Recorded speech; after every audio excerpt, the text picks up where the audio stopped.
I think he's checking his audio. We'll come back. All right, let's get this show on the road.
Welcome back to another episode of A Candor Gander.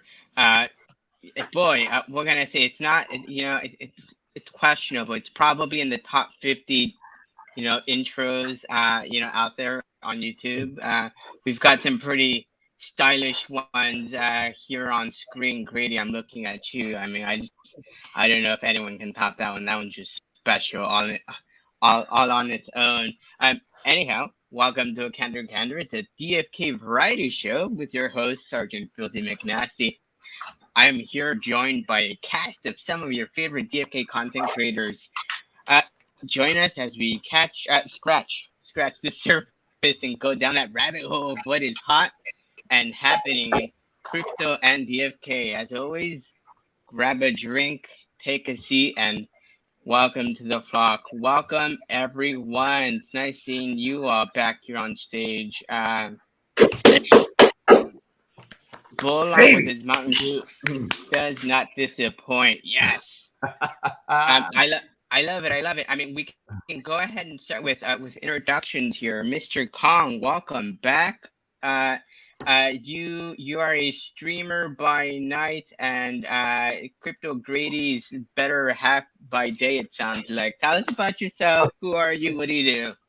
Looks like that's what I'm turning into, right? Yeah, so been in the project about a year, pretty active in the Twitterverse, and slowly been kind of gaining momentum. And as of very recently, our man down at the bottom there has been needing a little assistance and getting some production stuff done. So got a little bit extra time on my hands. So let me give the ambassador to DFK a little bit extra time, which he so desperately needs in his life right now. So, yeah.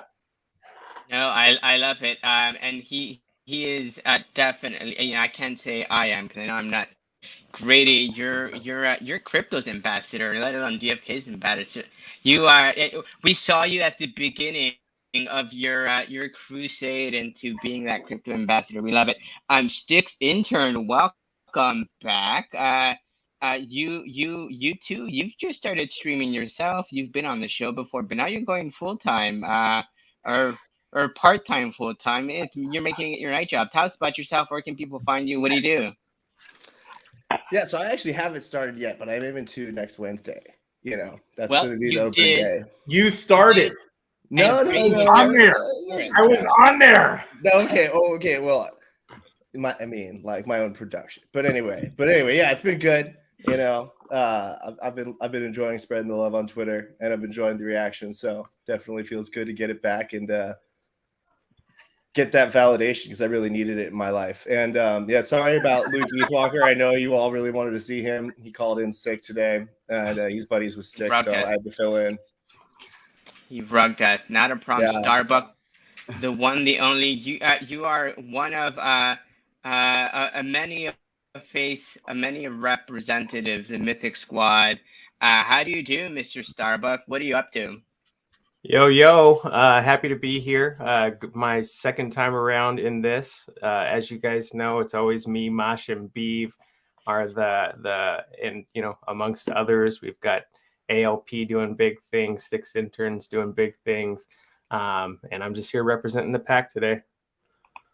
I hear ya. Yeah, we always need a Mythic Squad rep. We have 2 today. Sticks intern, I believe, is a big time Mythic Squad member as well, if I'm not mistaken. He's our Mythic intern. There you go. I need me one of those. Where can I find one? Bolon, what can I say? But you're the man, the myth, the legend, the Bolon. Tell us about yourself. Tell us something we don't already know about you, because we know a lot about you at this point. We've seen your feet. Yeah, that'd be pretty hard to top these days. I had some flounder for dinner. There we go. No, super happy to be here on the other side of the scoring system this week. So interested to see how that goes for me.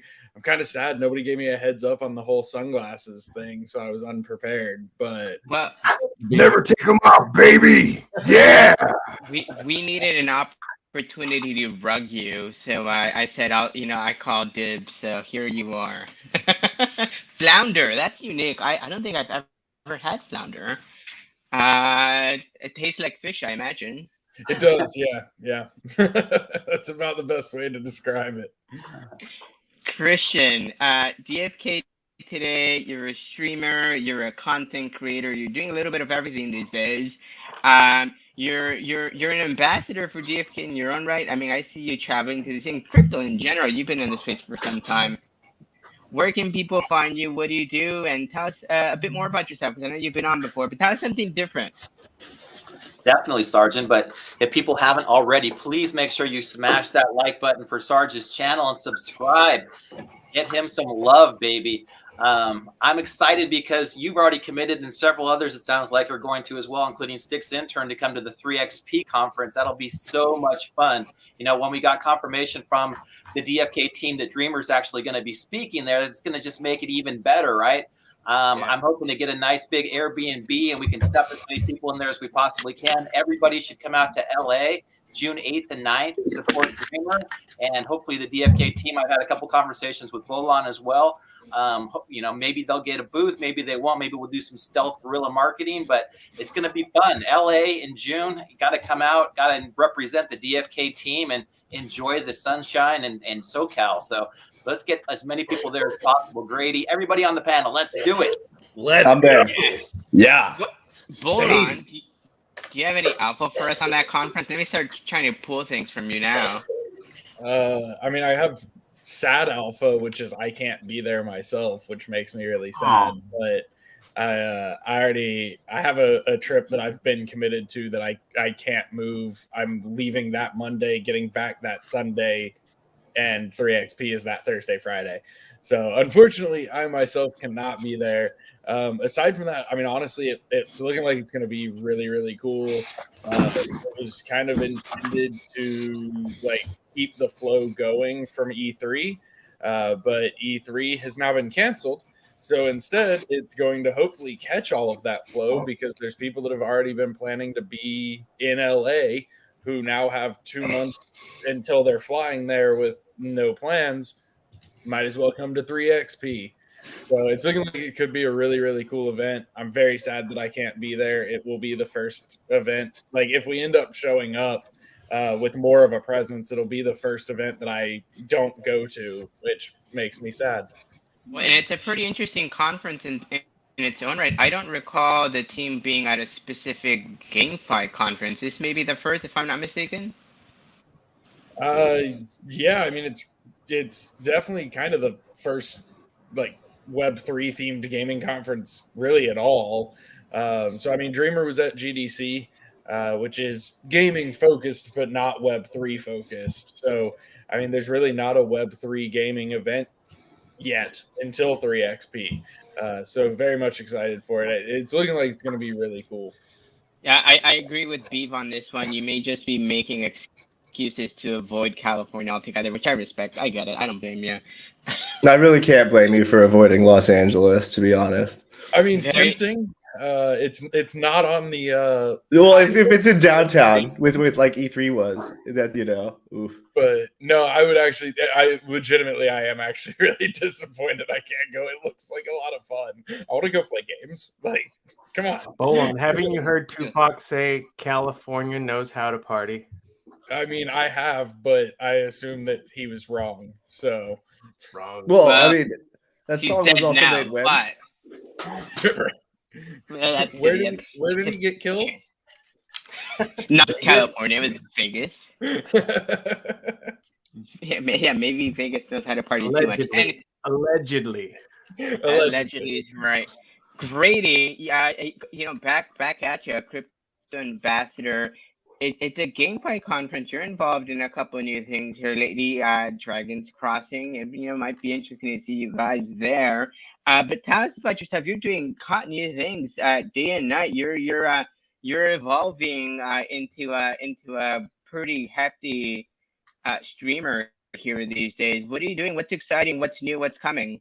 I hit a brick wall this week, but okay, had to rest up a little bit. Okay, but guess what I found out a couple weeks ago, and shame on me for forgetting to mention this, and shame on you, Sarge, for forgetting to mention this, that there is one coin on the DFK chain outside of the DFK ecosystem that is like approved or whatever to be on the DEX. And guess what that coin is? It's called Honk, baby. Oh. And so I had to get in there from this guild. What guild is this? This Goose Guild. I had to buy me up some Honk, baby. Secondly, Honk token. Honk token. It's what it's all about. Mm-hmm. I don't know what it's all about. That's what you got to do. Okay. Second thing.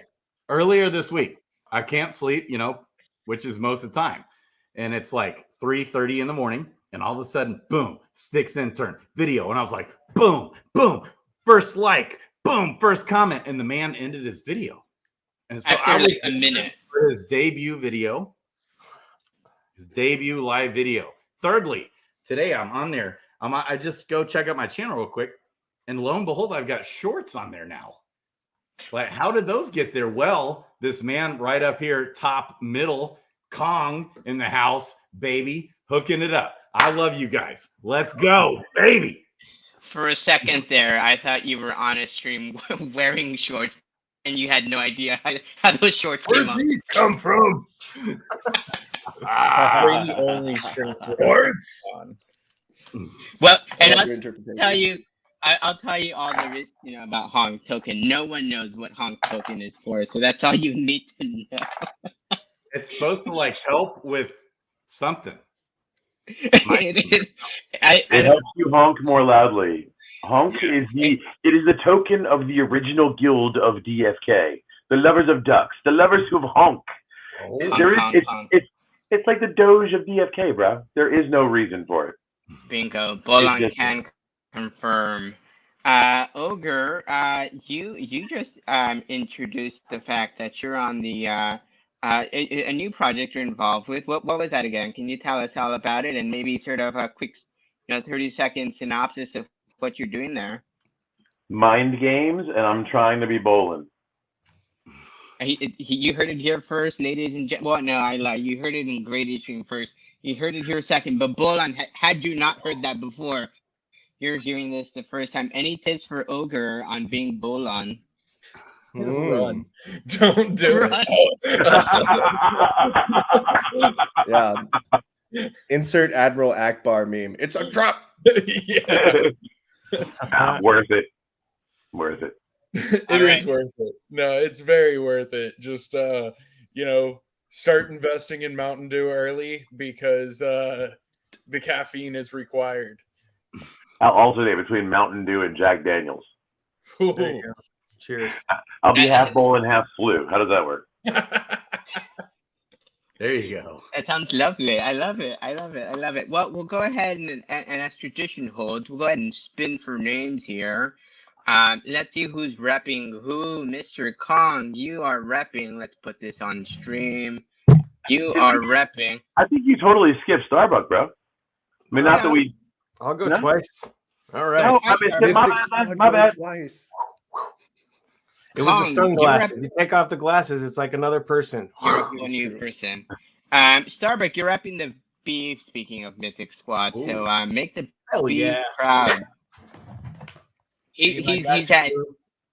If he's not the first, he's the second best twin in that in that guild. So make the beef proud. All right, Sticks intern, you're repping. Mosh. Oh, that'd be great. I'd love that. Big Fingers iOS got the code. poker face on. I'm Oh, ready. I love Skiller it. asked me to put these on. Starbuck, you'll be repping. Wait, Wowie. who am I repping? Who you repping, Sticks intern? Yeah, who'd you say? Right. I said I was repping the beef. No, that's Kong. Kong's repping the beef. Kong. Yeah, you're repping Wowie. I can't remember. Who did I say you were repping, Sticks intern? Did anyone pay attention to what I just said? iOS code. That is iOS right. Yes. Oh, The That was one, a the test. only.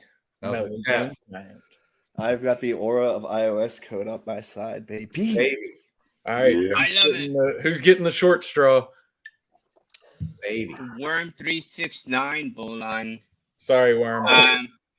Yeah, if don't disappoint him, I guess. Too bad. Christian, you're repping. I'd love it if you're repping yourself. RK3. Ooh. I love Hey. it. RK3, welcome. Crypto Grady, you're repping. Let's go.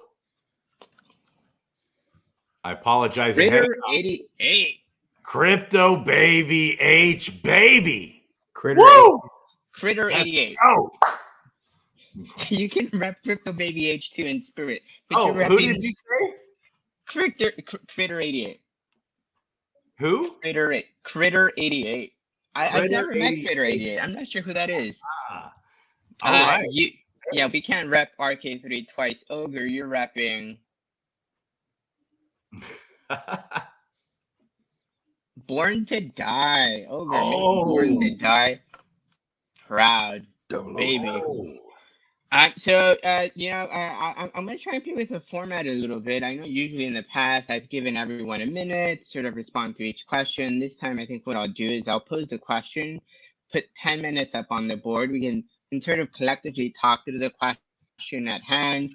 I'll call on people so that we all get sort of equal airtime here. I really want to hear from everyone. But what I'm hoping ends up happening is that I engage more with the audience. Maybe I can pull up some of those questions, maybe respond to some of those statements that come up, and see, maybe spice it up a little bit.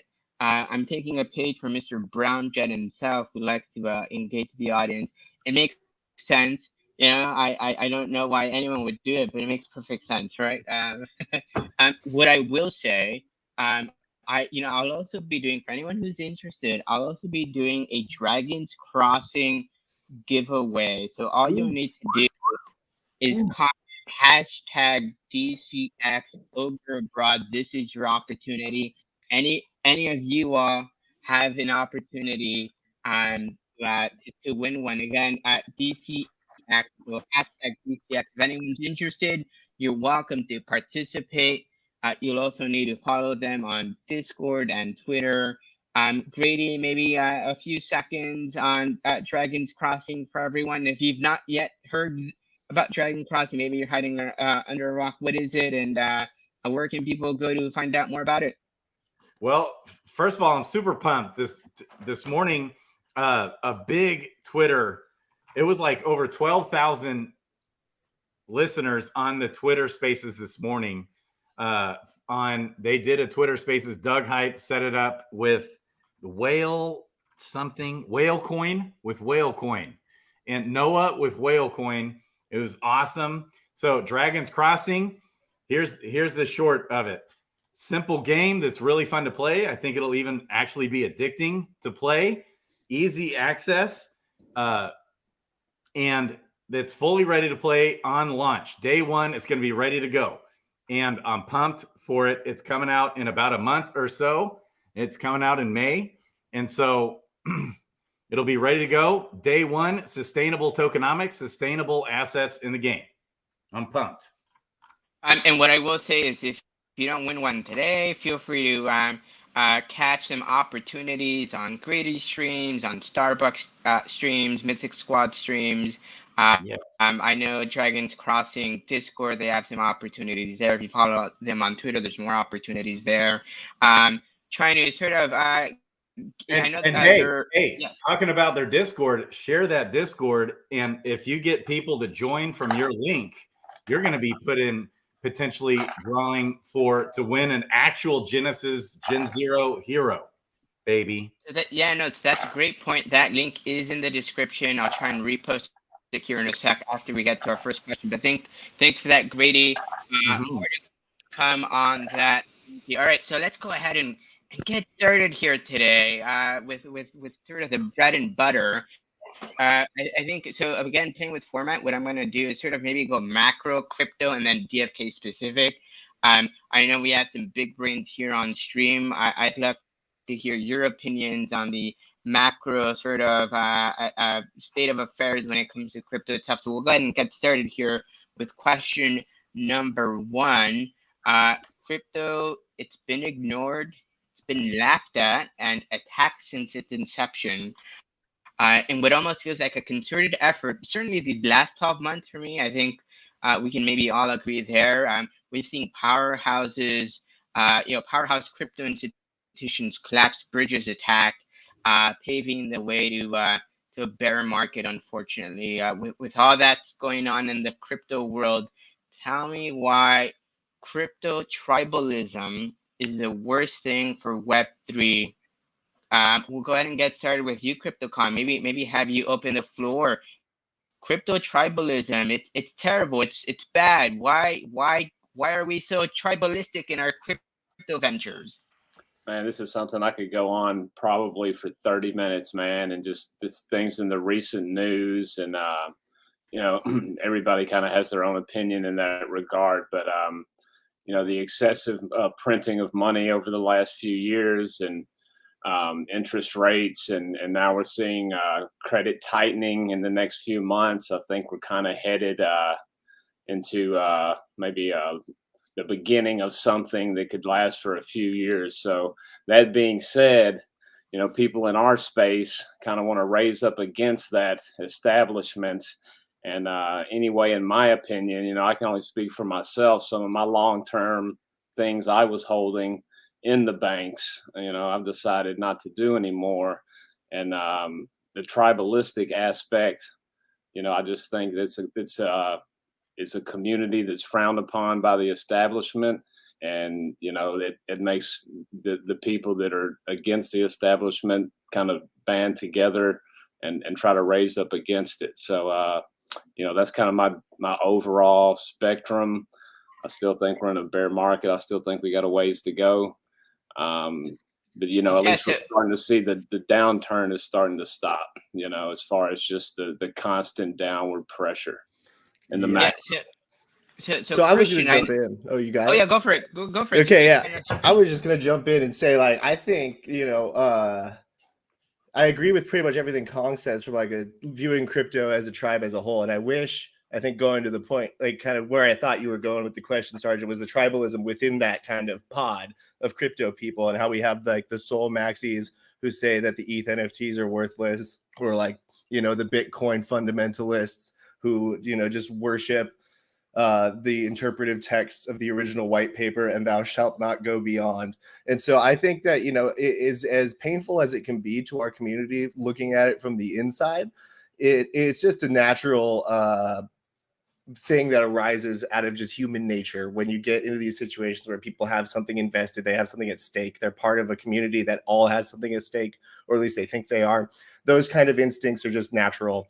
And I think the key thing is just where it hurts us the most is where it causes people to present divisive fronts against the bigger actors, like regulators, who have also been kind of in their own way tribalistic about crypto over the past year, with the CFTC, the SEC kind of trying to stake out their own little pieces of the pie and as much of it for me as I can. It's interesting because it's kind of on both sides of the equation in this situation. So Christian, I want to call on you because I've seen a lot of your tweets sort of hit the nail on this head, right? The idea that maybe banks bad, crypto good, but where in between does crypto tribalism fit, if at all? First off, I want to say I love Stick's intern's T-shirt from yesterday. That was so awesome, bro. That was a great T-shirt. If you guys haven't seen it, go take a look at that stream from yesterday. Banks are probably the crux of most of the evils on the planet, as Thomas Jefferson alluded to, long ago. But unfortunately, they're a way of life right now. What we have to do, what we need to do is, instead of fighting banks, we just need to include people into this crypto system that allows us all to hopefully raise the tide. Once people self-custody their own assets, just people are scared, right? They've always relied on a third party to hold things for them. Ever since I was little, they said, take your money and go put it in the bank. That's the only safe place for it. But as we all know, banks are the most unsafe place you could possibly have your money. All they are leveraged bond funds. So what we all need to do is get more people into the ecosystem as quickly as possible. I think when we heard yesterday on the AMA, especially with DFK, was we want to know how to onboard people into DFK, not have them go through all these different steps and have to figure it out like, oh my God, I got to get my money to Coinbase and I got to get my money into a MetaMask wallet. Then I got to bridge over to AVAX and I got to bridge over to DFK chain. It's just such nonsense. That whole account abstraction that they were talking about yesterday, I love that. That's basically a login and a password. You log in, you put your password in, you're playing the game. No wallets, no nonsense. We need more people in the ecosystem. And the only way we're going to do that is start thinking like, okay, let's make this easy on everybody to get in here, learn what they need to do, and get more people involved in Web3 and raise the tide. And so jumping, I have a response to that. So like what you just said there, like the competitive motion that it drives, that's one way in which tribalism actually benefits this whole community, because we got the AVAX people over here. Like, we have this subnets idea. It's going to be the best idea that exists. And your L2s, you can all go fuck yourselves. And we're going to make it the best. And everyone wants to make it the best thing that they possibly can. And by doing that, what happens in crypto when someone comes up with a new revolutionary idea, it gets forked a million times. So it's copy pasted all over, and the ideas they grow the whole space. All I got to say is one problem in crypto. One problem in crypto, and it's that we don't have the world's most goated potato doing videos anymore. That's all I got to say. Where's Sabu? Sabu, that's a fact. But no, Grady, let's continue on this, because I know you've talked on this before. You can love one project, but it doesn't mean you can't love another project. I mean, what's the issue with sort of being in love or in like with other projects? I mean, tell me why that may be a problem, and how we can sort of maybe be okay with that. Again, the problem is we don't have Sabu doing videos on crypto, baby. But seriously, it becomes toxic, right? Here's the biggest problem in crypto is that there's so many scams out there, and 99% of all the projects end up failing or being rug pulls and shady stuff going on. So everyone is so distrusting and so quick to accuse, point fingers, and on in public, okay, of all things, which you shouldn't do when you don't know what you're talking about. Don't get on Twitter and go start bashing projects ever, really, okay, because it makes you look bad. It puts a target on your own back. You're going to not be like your own project. It only becomes toxic to our own project when we're doing that at other projects. Yeah. Ogre, I noticed you sort of thumbs up. There was a comment in here that said F the banks, F the Fed. More on that, and tie that into crypto tribalism. If I sit here and tell you Bitcoin's the end all be all for all crypto, and if you like anything else, you're dumb. I mean, what do you think of that statement? Because I've heard that before. You're muted, Ogre. You're muted. I'm thinking we're going to need more than 10 minutes per topic. I'm going to roll back to the beginning before I answer that question. Go for it. I hate labels. Labels are used to divide us. They are a tool of governors to control the masses. So if we allow ourselves to fall into that, then we're going to end up losing exactly what you alluded to, SgtFilthyMcNasty. We're at the third stage, right? First they ignore you, then they laugh at you, then they fight you, then you win. But not if you allow them to divide you. we're all playing with crypto, peeps. We should all be helping each other. I mean, it baffles me. You look at the Bitcoin people and they're like, oh, Bitcoin is all that matters. Everything else sucks. We don't need anything else. And then you put ordinals on there and like, oh, Bitcoin's not for that. We don't want Bitcoin that on Bitcoin. Go somewhere else. Go on Ethereum. That's what Ethereum is for. But I thought we didn't need Ethereum. Like, no, Maxiism destroys everything. And honestly, they have us focused on the banks right now being the devil. The banks aren't the devil, y'all. The banks are the decentralization of the problem. The central bank and the lack of regulation that has allowed these banks just to do what greedy human beings will do when they have no supervision. They went rampant. They printed money into anything because the Fed told them, you don't even need 10% anymore. You can hold $0 and loan out as much as you want and charge whatever you want for it. And they did. Is that the bank's problem? Like, that's the Federal Reserve that did that. That's not the banks. And the banks are decentralization of control. If they want us to all hate the banks, right? That's the ultimate tribalism. We're sitting here focused on, I'm a maxi for Bitcoin or Ethereum, but we're all focused on each other, and then we're all turning on the banks. But the banks are the decentralization we actually need. We just need them to be controlled and regulated the way they're supposed to, so they can't make these irresponsible bets. If we go to a fractional reserve system of 90% instead of 10% and keep the banks in place, the banks can still make money responsible, and so can everyone else. And you don't have to print stuff into infinity. That's my. I'm sorry. Go on. Born to Die. Ogre just made you proud. You know, those are some hot takes. Fed's bad, not the banks. Interesting. I'm Starbuck. I mean, yeah, what do you have to say for that? Totally because agree. you work for a bank, am I right? Yeah, there's ethical banks and there's non-ethical banks. Just like there's ethical crypto projects and non-ethical crypto projects. I think some of that kind of stems back to your original question where you asked, you know, what's the crypto tribalism all about? And I think that, you know, in especially ones where there's a high community influence on it, when you represent something else, you're not representing me. It's like, you know, even in the DFK space, it's like in a lot of the guilds, it's like if you support someone from this guild, well, then you're not representing your own guild. Well, we've got a lot of people that kind of go opposite that as well, where you can't judge one group just by, you know, the minority that you see or the loudest person cheering. You can have more than one guild be successful. You can have more than one crypto project be successful. As you see, everyone right now, a lot of us is dipping our toe into potentially the Dragon's Crossing game. We've got, you know, similar influences in that space where we want to engage in that, and then we've got other individuals in the community. They're like, oh, why are you representing that Dragon's Crossing game? You're a traitor. And then when you look at it, it's like Dragon's Crossing. You take a look back, all these people represent DeFi Kingdoms. Like they're on because of DeFi Kingdoms. I don't think if there wasn't a DeFi Kingdoms that there'd be a Dragon's Crossing. So stepping it back, you know, you asked why there's tribalism. I think that's exactly why. You want to represent for the ones you, number one, understand. Number two, the ones that are representing with you, and you don't want to let the people down that are in your space that, you know, that want to see your project succeed. So I think you can represent more than one. I think that you know, crypto tribalism is kind of is a sore subject in the community, and the less tribalism that we have, the more we can win together, not just in this project, but all the ones that we see in the future. All right. Well, Bolon doesn't get a shot. Thank you, Bolon. I'm just kidding. No, I do want to hear from you in regards to this. It almost seems like a natural segue. It wasn't where I was initially going with this question. Just like 10 minutes was maybe a terrible idea. But I know specifically referring to DCX. You know, you were one of the first ones that came out on Twitter to sort of say, hey, you know what, it's cool.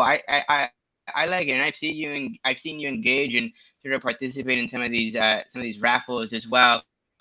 Not specific to DCX, but just crypto at large. I know you're repping DFK, but I suspect you're not exclusively a DFK maxi. I suspect you're involved in other projects as well. Tell me why that's a good thing and not a problem per se. Yeah. So I'm going to preface my first statement with all opinions are my own. And then my first statement is revolution is not meant to be easy.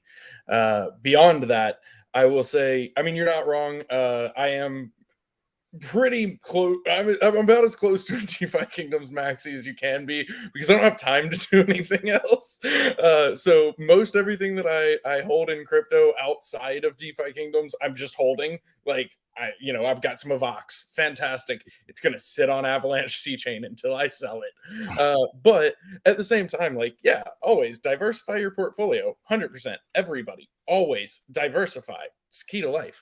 But in terms of crypto tribalism, one thing that I've said a lot of times, and it really applies to Dragon's Crossing as well, and that's I think why I've had to say it more times, but there is no competition in GameFi.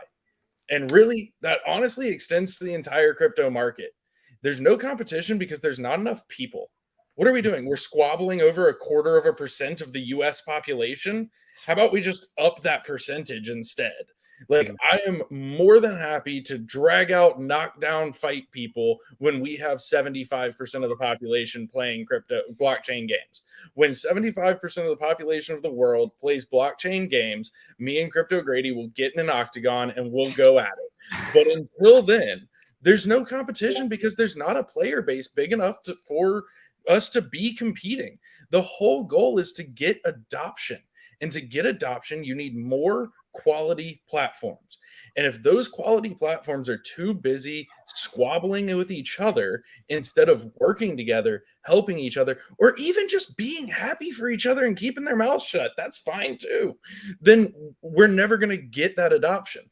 If the Web 2 world looks at crypto and sees us tearing each other down, why would they ever want to come in? Mm-hmm. But that was a great.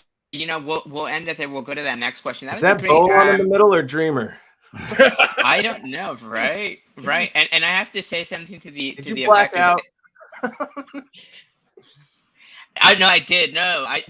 But what's really cool to me in terms of like my distracted self is I love the fact how inadvertently Bolan's sitting in the middle, and I think he's sitting like right in the right spot to sort of make the puzzle piece look perfect behind him. Unplanned. It's just that's life. Anyhow, next question.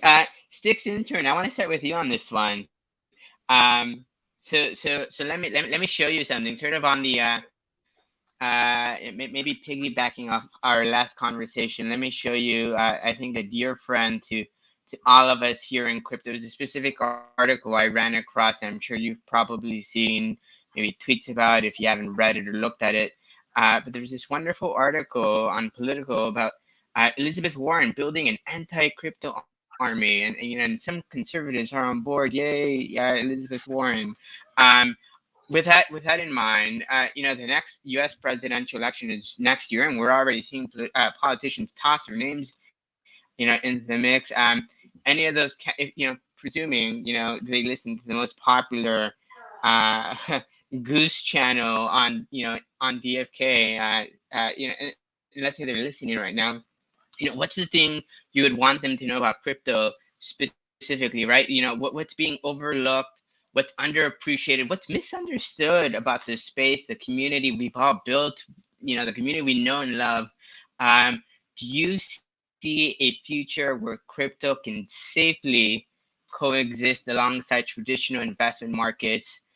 What does that look like? Sticks intern, Mr. Lawyer, let's hear it. Well, now that you said the L word, I have to say it. So nothing I say here constitutes legal advice, and I hope you all know that because we're talking about video games, and now apparently Elizabeth Warren, which is she's the worst video simulator of a person I've ever seen, because you know what? She came into politics and she promised everyone that she would be the enemy of the corruptions of the big giant central banks, right? And like the Wall Street, the big giant entities, all these trading firms manipulating things to abuse the little man. And that's what she came in. And then there's this great technology is born that actually allows for financial transactions at scale without those principal agent problems that are inherent to kind of like these money handler relationships, where you can kind of just look at this public record and see what's going on. And she becomes against it, and that's just, you know, ridiculous. It's like you're handed the ability to accomplish all what you said all your wildest goals were, and then you throw that away because apparently why. Yeah, because apparently you've been bought by, you know, you became the thing you swore to destroy, which, like, oh, who was really surprised? Do I think that crypto and traditional markets can exist alongside each other? Sure, I do for a time. I think it's crypto is inevitable, though. It's the equivalent of being able to write things on papyrus instead of etching them in stone.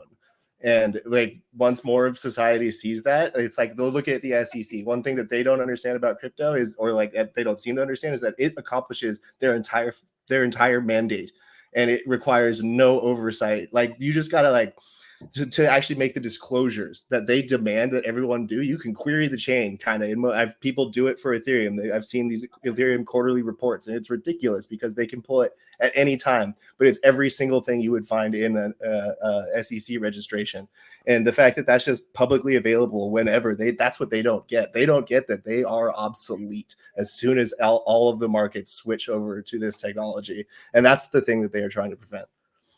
Christian Peter, I know you might have a thing or two to say. CBDC is going to save us all, right? I mean, it's all about that centralized US dollar. I mean, what do you think? Is there space in the ecosystem where crypto and traditional finance live together and coexist safely?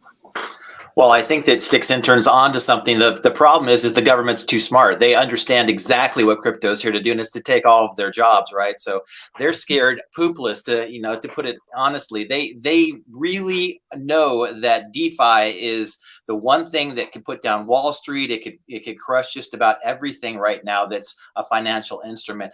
I love Eric Voorhees, and to me, that guy is the ultimate crypto evangelist. The guy is just smart and thoughtful. I love his tweets, and I would hope that he would be heard more than he is. He was the one who debated SBF on Bankless about 3 weeks before the entire FTX collapse. And after listening to that debate with Eric Voorhees against SBF, I was like, I need to go find out what this guy does. So I researched him. I found out all about like what he did, all from Bitcoin, all the way through Ethereum to DeFi to everything that he does. And I just think that governments as a whole are just, they're so bloated and so just, corrupted by their own power right now that it's going to be hard for crypto to get a good foothold, but at some point it's inevitable. So I'm just looking for that one person or that one. I mean, I think Michael Saylor is a good example, but he's a total Bitcoin maxi. But there's several people along the way that I just look at and I go, you could be our voice. Where Elizabeth Warren is over here repping, big banks and Wall Street. We need the Eric Voorheeses of the world that just can basically take it and turn it on its head and say, no, this is actually the way it works. DeFi can solve all of our problems rather than having these traditional, financial systems that are just obsolete. So my hope is that we would replace the old white man in Washington, D.C. with the young, entrepreneur that really is thoughtful and can go in there and just shake things up and really make the rights, where there's wrongs right now all over society. I love it. Crypto Kong, as Matty Pask says, are we the rebels? Are we on the right side of history here? Are we, who are we? Where do we fit in all this? I mean, can we coexist with traditional finance? And I try to look at the glass half full as much as I can, man. But this is a tough one. Just maybe look back at, stocks did not used to be there, right? They came up with a system of regulation for stocks and businesses and made it happen. So I think like the other people on the panel have mentioned, it's inevitable. They're just going to have to find a way to make sure they get their slice. Unfortunately, but for things to really take hold and for that cap to come into this space like we need it to, and that big money for that institutional money, they're going to have to find a way to balance, which is going to be tough. But yeah. No, Grady, I know Christian talked about evangelist. If ever there was a crypto evangelist on screen, it's you. I mean, do you see, I know we've had conversations behind the scenes, but do you see a point in time where it all sort of works together, and we're all sort of skipping down the yellow brick road, holding, arm in arm, traditional financing, crypto maxis. I don't know how that's possible. Elizabeth Warren is the epitome of everything that's just evil that we fight against in the Constitution, that our founding fathers fought against to establish this country. She's bought and owned by the powers that be. She was a big proponent player that started the problem in the first place, printed all this money out of thin air, getting votes, pandering galore. And now she created the problem in the first place. Now she's posing as this person. She's going to campaign on it. This person that's going to come in and save the banks, right, from from lowering the rates, raising the rates too much. Okay. Fed Chair Powell. Yes, Powell. Okay. Yeah. From raising the rates too much, she all of a sudden comes out against him. And we see how frail the banks are. The banks are a house of cards. Okay. And so she creates a problem and then positions herself as the savior to fix the problem. Well, and over with that said, strategy. well, geez. Starbuck, I'll call on you next, because I know you talked about good banks, bad banks. There's good politicians, bad politicians, I suppose, and every good politician can go bad.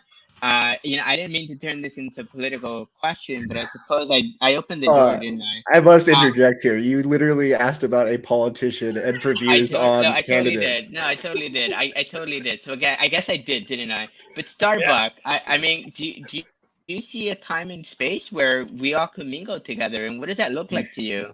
Yeah, I do. I think that revenue drives actions. And I mean, look at the country 5 years ago or 10 years ago. Pot wasn't legal anywhere. I know this is kind of off the topic, but as soon as pot started lining the pockets of other individuals or individuals, within the states and the government, it started to get widely more and more accepted. As they start to explore crypto as a solution, they start to see revenue drive and skyrocket, which I think we're all here because we think that's going to happen. We know that trends are going. We know we've seen stat charts, and we know, that the trend doesn't always go down, and I think that's what makes them so afraid. So at a certain point, it's either they adopt and they accept, which I'll be honest, I don't know what I could say, but I do know that there are crypto projects that are being engaged in. I learned about the DeFi space through the bank. I learned about how it could be the future and how blockchain technology wasn't evil. I mean, a lot of people thought blockchain was evil, and it absolutely is just a database, and as they started to understand how that database could benefit them, they thought, oh, okay, well, we can create a database that fits our needs.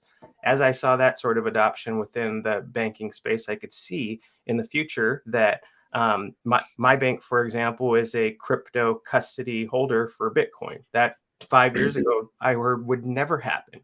So to think that we don't have a space in the future where there could be some, merging of interest and we see some widespread adoption, I think it's very possible. And I wouldn't be surprised within the next 2 to 3 years, if it isn't common practice, that your grandma's not buying her first Bitcoin from her bank. Wow, that's a hot take. Ogre, I know you've been in the space for quite some time, in a variety of different capacities. I mean, what's your take on this matter, on this question? Do you see a time and space where that, where we coexist? It sounds like the answer is yes, but I think specifically for you, what does that coexistence look like? You're muted again. You are muted. If you could do me a favor and restate the question. I actually, right before you asked, somebody started having an issue, and so I've been over here troubleshooting on my other screen. No, of course. Answering. Apologies.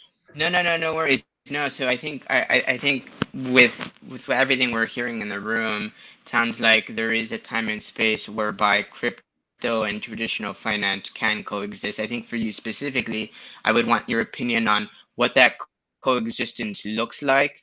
How do we get along with traditional finance? How does that look like? I know you've been in the space for some time, and you've seen that relationship evolve over the years. If you're looking at a crystal ball, look into the future, what does that look like to you? Be careful what you ask for, because the answer to that question is really freaking scary. In all reality, we're not playing with money. We're playing with currency. The only thing backing it is our government saying, I said it's worth $1. And we all believe it, and the whole world accepts it, so it's worth $1. But there's nothing actually backing it anymore. That's true for all currencies, Bitcoin included, right? It's only worth something because we see a problem with our current financial system. We go, I need something different. I need something that the government can't manipulate, can't print into an infinity just because they want more, because their credit card maxed out essentially, and they can't buy any more milk. Well, they want more milk, so they're going to go buy more milk. They're going to print more dollars to do so, and it's going to make my milk cost more money, right? That's kind of how the system has been irresponsibly handled with the 10% reserve financing system. A bank only needs to hold $1, they can loan out $10. It's been that way for a while. Then once COVID hit, they took away that altogether. There's a hard reset coming, folks. The US dollar has been the reserve currency of the world for a long time, which means that in order to do anything, people had to buy dollars. That was the US dollar's use case, to put it in crypto terms.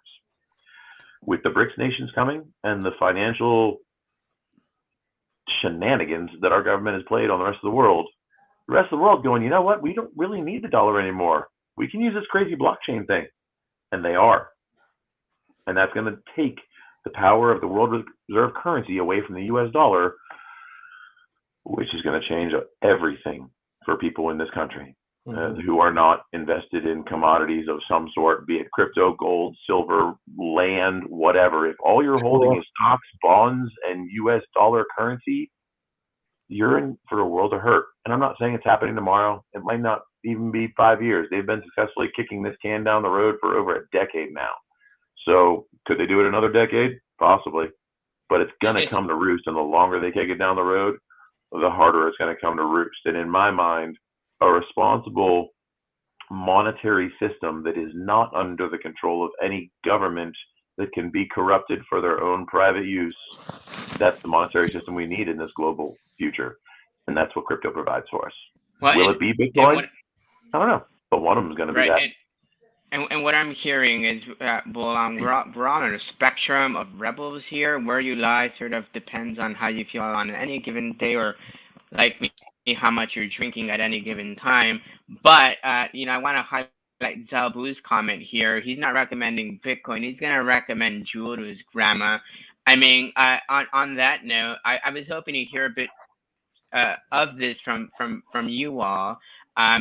DeFi specifically. I mean, DeFi is sort of it's crypto, but it's a special kind of crypto. This is DeFi Kingdoms, right? Talk to me about how DeFi sort of plays into this and adds sort of an extra cog in the wheel, and maybe changes things up for all of us in the better. I mean, what's the vision sort of that you and some of the founders, I'm sure you guys have an opinion. Otherwise, it would have been DeFi Kingdoms. I mean, tell me about it. I actually made the same joke the other day. Oh, did you? I love it. Yes, it made me so happy to hear somebody else go there. Bonus points. Right. So, I mean, to the, I guess, first part of the question, I absolutely 1000% think that we are going to have a world in which crypto and traditional finance live next to each other for a pretty straightforward reason. At some point, first, so global currencies going off of the gold standard and remaining off of the gold standard was the biggest mistake in global economy just in history. I mean, there's no, like, going away from gold standard at the time fixed a lot of problems. Obviously, in the US, we had the Great Depression, but staying off of the gold standard allowed governments to just become infinite money printers. So in my mind, my prediction is that we will see the global economy turn more towards hard capped crypto, because while it's not backed by anything, to Ogre's point, absolutely correct, there is a finite amount of it, and that's it. There is a finite amount. So that, in my opinion, will be the new version of the gold standard, is hard capped cryptocurrencies. However, traditional finance will never die for two reasons. A, because they'll find a way to make a profit in crypto, because that's what they do and they're good at it, and B, because crypto does not leave enough room for long-term ongoing corruption. It's too easily trackable on the blockchain, and therefore there will always be cash because you got to. That's, every time it comes up, oh, the US is going to go cashless, we're going all digital currency. Never going to happen. Never going to happen, because you can't do backroom deals without cash. So that's my personal prediction. As far as DeFi fits into it, in a lot of ways, I see DeFi being the stock market of that global economy. So you have hard cap cryptos such as Bitcoin. I mean, honestly, by that point, probably Ethereum, maybe a couple others. You have these really big main guys. They're pretty stable. Obviously, you'll have stable coins, but you got your big guys. That's what most people are dealing in. And then you've got DeFi as more of the stock market of this guy has a really good idea, because I don't think it'll just be crypto projects, right? I want to start a business and I want people to invest in me. I'm looking for a seed round for my business. I'm going to do that through a crypto token. And so that's where I think DeFi will fit in as the new stock market of that economy. Pretty hot take. So, I'm glad we are DeFi Kingdoms and not CeFi Kingdoms. And to Maddie's point, I guess basically in summary, the world's falling apart, it's ending, and we all need crypto. The end. 5 points for everyone. Could not agree more. I suppose maybe a piece of that world is ending. Certainly. Now, and I suppose, maybe we go back to our regularly scheduled programming so that at least YouTube cancels the first half of this show and not the second half. Let's talk some DFK now. I did want to take the opportunity to pick your brains. I knew you guys would have very interesting opinions on this matter. You guys came to me, so I appreciate that very much. And Starbucks, yeah. Can I just add one thing? Because we got a lot of monochrome opinions here, right? And so just the other opposite side, what would like a good regulation look like? What what Starbuck mentioned earlier about how his bank is a Bitcoin custodian, that kind of stuff, that's an example of like the rules that let them hold the Bitcoin, whereas before, like, they could only hold a specific set of assets, right? And that's heavily regulated what assets they can hold. If you don't add it to the list, which requires making a law, then they can't do it. Then they never will be able to do it. And like that's one example. And then we add DeFi tokens. We add how can they interact with DeFi? Hey, can I set up this non-financial business and have like all of these funds in DeFi, even though I'm like, does that make me a money transmitter, even though my normal business is nothing related to that? So those kinds of rules would be good examples of regulation, because it's things where there are people in this middle ground where they're kind of interested in crypto, but they're not all the way there, or they see the ability to use it, but they're scared of this lack of this lack of assurance that the government's not going to come after you just for trying out a business, which, like, it's already hard enough as it is to manage a business. It's even harder when like you got government whim staring over your shoulder all the time. So like something codifying like what's allowed, or like, I know it sounds bad when I say it like that, but codifying that something is allowed would be an improvement over what we have in some cases. And prosecute scammers. Well, like 100% that. Yeah, let's not talk about now hold on a second though.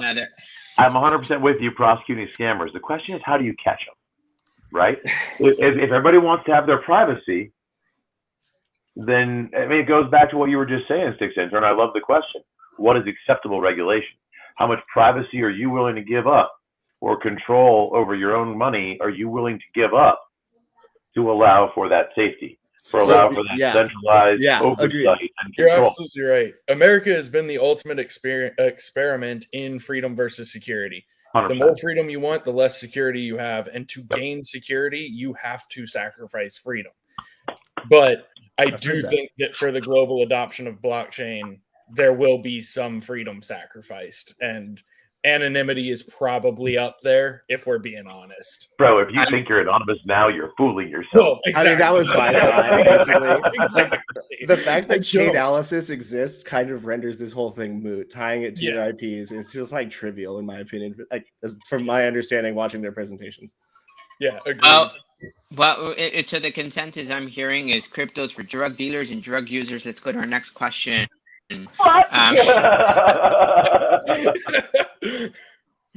Which let's be fair, they may not be wrong, but just they're not correlated, they're just associated. Anyhow, I live off of crypto. Hold on, what does that make me? Wait, for the record, like the profession with the highest instance of substance abuse is actually lawyers. So don't think too highly of those people who are in the suits.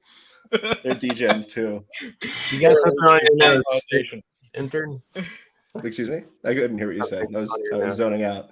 Book shook. Lawyers are just degens who learn the rules. Oh, that's a good one. All right, Starbuck, I want to ask you this question. We can't be here tonight and not talk about this gene rerolled stuff. Let's talk about some light stuff, right? I was so fixated on PvP. I let my blinders obscure me from maybe what mattered most in DFK today. Christian, I hope you like what I did there. Shout out. The ecosystem is so hungry for utility of those inflationary items. I think the introduction of these crafting abilities opens up a whole new world of utility for those inflationary items. How critical is it to introduce these additional burn mechanics to the ecosystem, despite there being no utility as of yet? Meaning crafting items are okay. Let's craft those items despite there not being any true utility until far down the road. I mean, Starbuck, what do you think of that? Do we need to craft these items tomorrow because we need burn mechanics for these inflationary tokens? What do you think? Well, we can't craft anything right now, so that's not right now. That's true. I think but soon. Okay. Well, I think that right now is a unique time, and I said this in the chat in our Mythic Squad chat today. There's a lot of things that we can do today that are affordable. That because of where the token prices are, that the whole reason I'm stacking heroes right now is because I can afford to stack heroes right now. In April of last year, I couldn't afford to stack heroes, and if you had 10 heroes, you were kind of feeling pretty good. Now you got 100 heroes. People are like, oh, well, just keep summoning. You can do it, So the point is, like, yeah, I think that if as the tokens are low right now, because we believe in the project to really, take off, of course you want to get in what you can, and you want to craft what you can while you can afford it, while it's within means. If you wait until it's actually usable, you don't know what the token prices are going to be at that time. And if you had the opportunity to look back and say, hey, my $100 today could craft me 100 items, and my token in the future, if it's my $100 today can craft me one item, and I got to wait till my next paycheck to do it, I don't know how savvy you are to do that. So my whole take is, do what you can afford to now. And if you really support the game and you think it's going to be, if really going to take off, if you really think this is like the next crypto gem, then you might as well take advantage of where we are, because you believe in where we're going. Yeah, but Starbuck, I'm gonna give you extra points for that crypto gem plug. That was hilarious. Before anybody else says it, can we also admit that we're excited for the sex? Yes. Yes.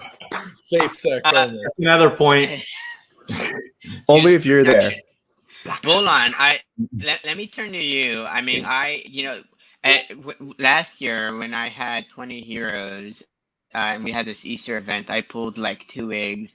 I'm expecting well over 700 eggs with 250 heroes or rugs. I'm just putting it out there. But what is this? There is no logic on my streams. Can you not get that? Bolon, I mean, burn mechanics. I'm sure it's something you guys talk about often, and you guys try and you guys try and get creative about how to implement some of these things. I've been impressed as far with the sheer fact you guys were able to flip Jewel on its head, turn it from a hyperinflationary token to a very much a deflationary one. These crafting genes, I'm sure, are part of that equation. But talk to me about what you all in sort of are thinking, and sort of what the spirit of this crafting sort of reroll. What does it mean for everyone? Why should we all be excited if you weren't already excited? No comment. No, I'm just kidding. I love it. So no, I mean, you're absolutely right. Like the entirety of the entirety of really every economy, but ours in particular, is built around supply and demand and burn, right? So you can't just infinitely grow the supply of every token, or they're all worthless. So I mean, in terms of the power tokens, they're hard cap. That's great. But as far as the materials go, right?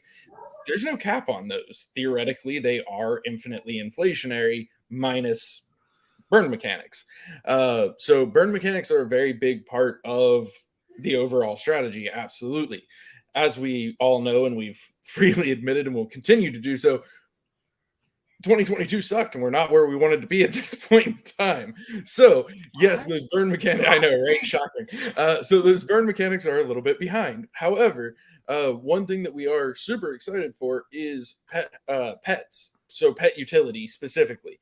Pet utility will introduce the first material burn. So you'll need to burn materials in order to feed your pets, in order to get the bonuses that your pets offer. So that is the first of what will ultimately be just a ridiculous amount of mat sinks. But we're really excited to get that first one introduced, because right now, like, we have sinks for gold, we have sinks for tiers, we have sinks for a couple other things. Like, you can go craft potions, but the potions don't have utility yet. So, there's hit and miss there. But with pet utility, you will have a mat sink that gives you immediate utility, which is the name of the game, right? So to your original point about crafting items, like, should we start crafting items?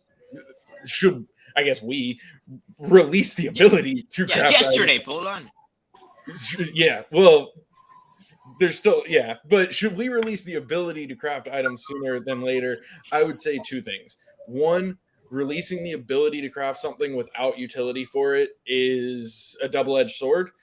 So that's kind of where we're at with potions right now. Stamina potions have utility. You can go craft those and use them. But how many people are crafting anti-blindness potions right now? Probably not a whole lot. That might have upticked a little now as people start to see the CTG and see the class trees and like get a feel for it. But realistically, not a whole lot. So if we put out crafting of combat items or equipment or whatever too far in advance, it doesn't really accomplish anything. However, the other side of that, and to me the even bigger factor, is you can't build an effective equipment system until you build an effective combat system. So like the idea of like, we'll go ahead and let's release equipment. Equipment's not designed to a point of being released at this point, because you have to have the combat system first. So in my opinion, it wouldn't be super beneficial anyway. And then you also just have the difficulties of, what are you putting out? What are we letting people craft? How are we determining if it's useful or not? And if we put stuff out and say, you can craft this and we'll tell you what the use is later, hard pass. Please no. No. No, I love that. So two things. One, I'm just going to get rid of this timer. Every time it ticks down, it spits on my face, calls me a loser. So that's gone. Two, Grady, you heard it here first. Anti-blindness potions are the new tiers. What do you think of that? I'm just kidding. Oh, God. Here's the pot. No, I mean, Grady, I mean, I know you're bullish on utility and sort of some of these game mechanics sort of progressing and evolving over time. If anything, these gene rerolls for me, I mean, one of the things that makes it exciting is that virtually overnight, the hero meta maybe just changed, right? What I thought was a great hero yesterday may not be a great hero today. I mean, good, bad, ugly. What do you think of that? Yeah, that's crazy. Hold on, like, you didn't ask me that question, you Right. silly duck. Right. Yeah. So we basically, crafting is called a profession now. And so I'm so curious on how that's going to shake out. What that does is it's going to bring a lot more heroes into the conversation of being useful for utility for tons of different things going on.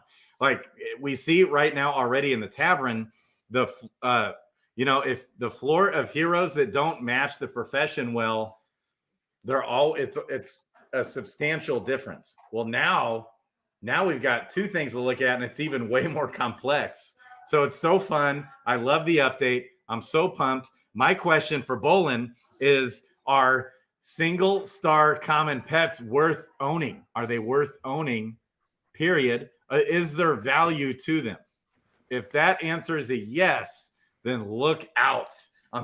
I'm tears, baby. Let's go. Pets Let, and tears. Inquiring minds want to know. let me preempt Bolon's answer with no comment. But if that's not true, Bolon, what's your answer? Every pet will be worth owning with the right hero. That I think is the key understanding there, right? So And there's I mean, real utility, real value to 1-star common pets. absolutely. All I need to know.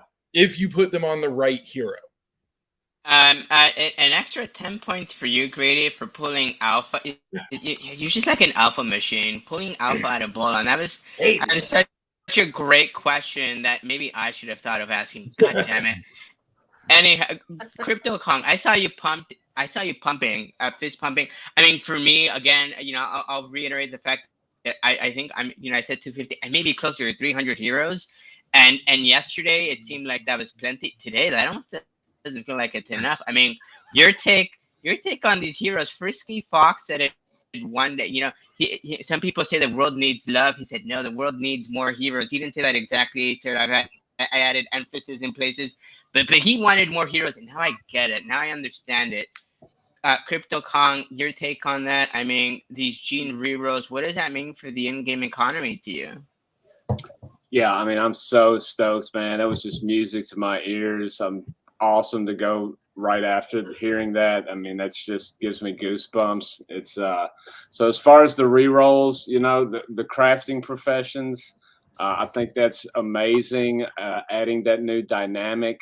Now I can, I've already gone through 100 freaking heroes one by one and put them on my spreadsheet. And now I found the matching pet that's got the woodworking bonus with the 3-star to attach to that specific hero. Like I'm already burned through 100 and it's like 24 hours into this reroll. So that's basically all I've been doing, man. Is just matching them up.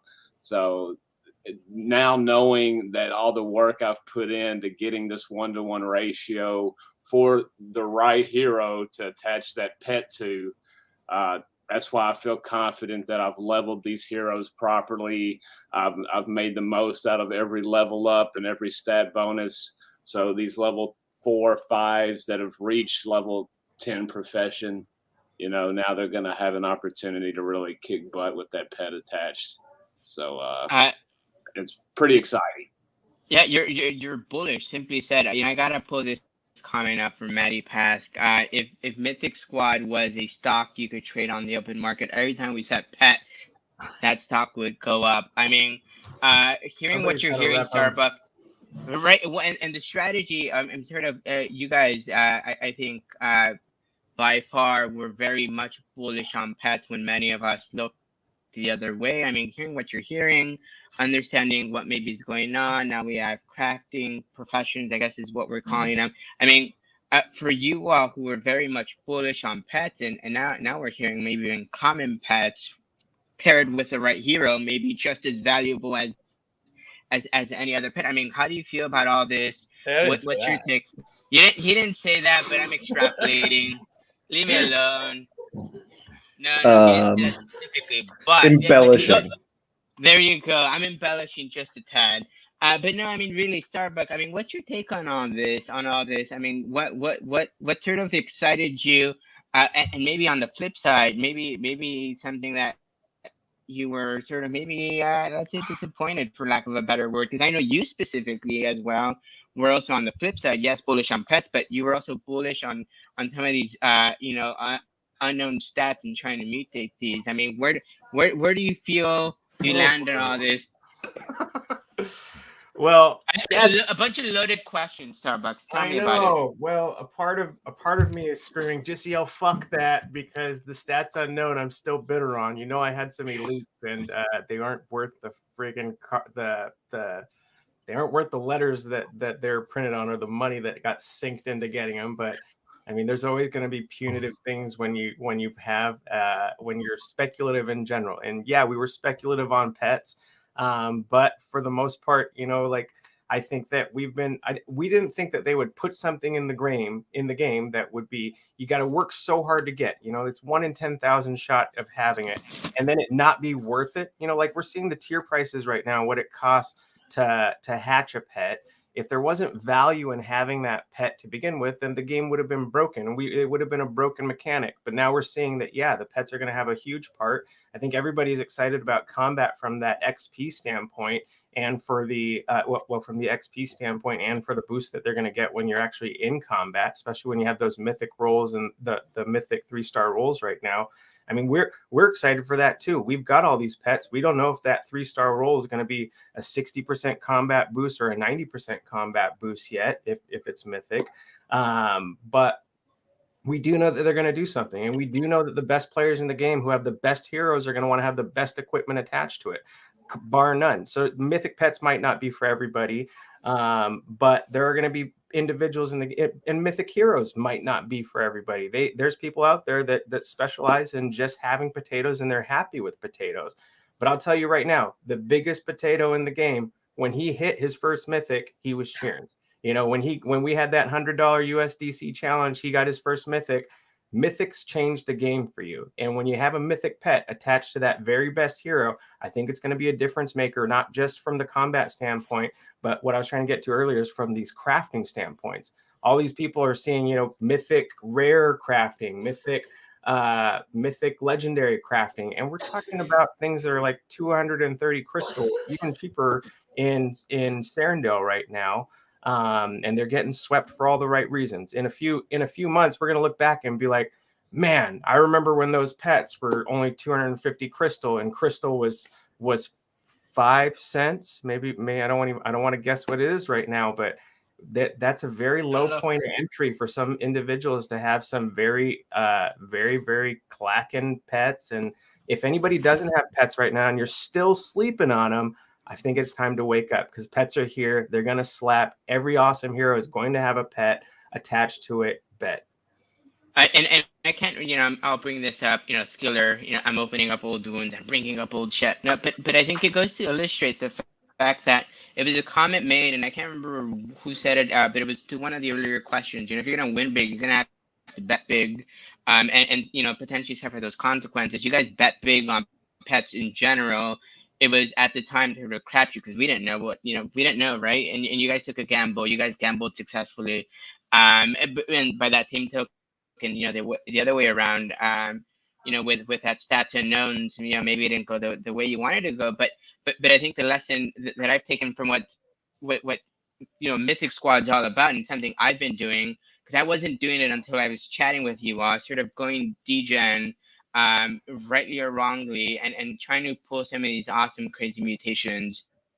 So I think you guys are sort of spearheading that and maybe changing my mind. Absolutely. And at these prices, I mean, geez, if you're ever gonna pull something like that off, if it's not today, then when, right? Now is the time. Like this. I mean, this is my reminder every single day. If you don't have those mythic pets right now, if you aren't thinking that they're not within, that they're going to be in reach more in the future, you are an idiot. Get out of the game. Ogre, I'm looking at you. You're fist pumping here. I mean, these gene rerolls, in terms of the market changing, maybe flipping on its head. I'm exaggerating, embellishing, as Sticks in turn saying, but I mean, what's your take on all this? I know you had, if I'm not mistaken, a tainted Gen 0. I mean, how do you feel about this whole reroll, and how do you see the game changing up for you? Well, I had my hand up, my fist pump. It was in response to what Starbuck was saying, man. Yeah. Everybody loves to talk about diversity and safety, right? Mm-hmm. That's what you do after you've made a bunch of money. You protect it by diversifying it. But in order to make that money, you make degen plays. You have to go find something that you believe in, that you understand enough about, that you can solidly say, I am confident that this is probably a good bet. Maybe not, but probably. And then you go. I'm not saying everybody should be a degenerate. I am not telling you guys all to go to the casino and bet everything on red because you're feeling red that day. No, right? But there is something to be said about that. Like, big risks make big plays. And in reality, aside from something the team could not control, the price of the token, the Jewel token, has anybody made a bet on DeFi Kingdoms that didn't end up playing out? I mean, Gen 0 heroes are killing it. Gen 1 heroes are killing it. Pets are killing it. The mats kind of suck right now, but they're in the process of fixing that, right? So a bet in DFK is a pretty solid bet, I guess, is where I'm getting at, in my personal view. That's all it is, but it is what it is. Well, and Christian, I'll call on you because Matty passing the bot side chat crew make fun of me because I call them conservative. So I'll use that misnomer on you too. You're the conservative one on the screen, despite you having an ass load of heroes, jobbers, right? But you're the conservative one today. I mean, with what you're hearing, what we're saying, how well do you feel positioned now? Because a few amazing things came out of this reroll for you, owning the heroes you did. Yes, the crafting genes. Now you have variety. You had jobbers who were maybe just jobbers who are now, they're not floor heroes anymore because of those rerolls. That, and two, Right. you got additional ability boost. That only came by with PJ. You have all these heroes with an additional +1, +2 that they wouldn't have had otherwise. +2 that you wouldn't have had otherwise. I mean, that's sort of a gift in and of itself. And we know at the end of the day, a +1, +2 may make that difference. I mean, how do you feel about this today? You're probably just relishing in the fact that, like Starbuck, you bet big and it feels like you may be winning big today. I'm going to channel my inner Grady right now. Sell your kidneys, mortgage your house, sell your wife, sell a couple of kids, and load up on Jewel, baby. Oh my God, it's at 18.2 cents. What the hell are people thinking? I mean, Ogre is exactly right. If you want to make an outsized bet right now, Jewel's deflationary. It's going down. It was cut in a quarter. We've also, too, guys, got Crystal and Jade. How the hell did Crystal and Jade get to 3 cents and 5 cents? I can summon a hero right now for $1. 32 Jade. Are you freaking kidding me? $1 for a hero? This is the ultimate time to be in DeFi Kingdoms. I just really can't believe it. Today it felt like the Perilous Journey Part 2 to me. I was like loading up my heroes to get their genes rerolled. I was a little bit scared because I had some flashbacks to PJ where, you put 100 heroes on a boat and only 40 of them are coming back. And I was like, oh my God, is this really going to be worth it? But to Ogre's point, the DFK team has always made things worth it for the community. They can't control the price. They can't control what happens, but they can control what they do. The tokenomics are there. I mean, the way that Hubert and the team have gone about making this game now extremely, extremely beneficial. That Jewel token is so ripe and juicy. I can tell you myself, I bought $1,000 the other day. It went up 20 cents. I was like, damn it, we need some more liquidity in Jewel. So I was like, okay, this is what we got to do. We got to get more people into the game. And what we've been talking about the entire time, Sergeant, is how do we get more people into Web3? How do we get them in here? How do we onboard them? How do we get them excited about it? This is the perfect time to get excited. I talked to Risen a little bit about getting the next Chaos Cast on. Bolon, I would love to get the USDC Challenge folks back in there to talk to Umfreak, to talk to Zabu, to talk to Brown Gent, everybody that was on the panel.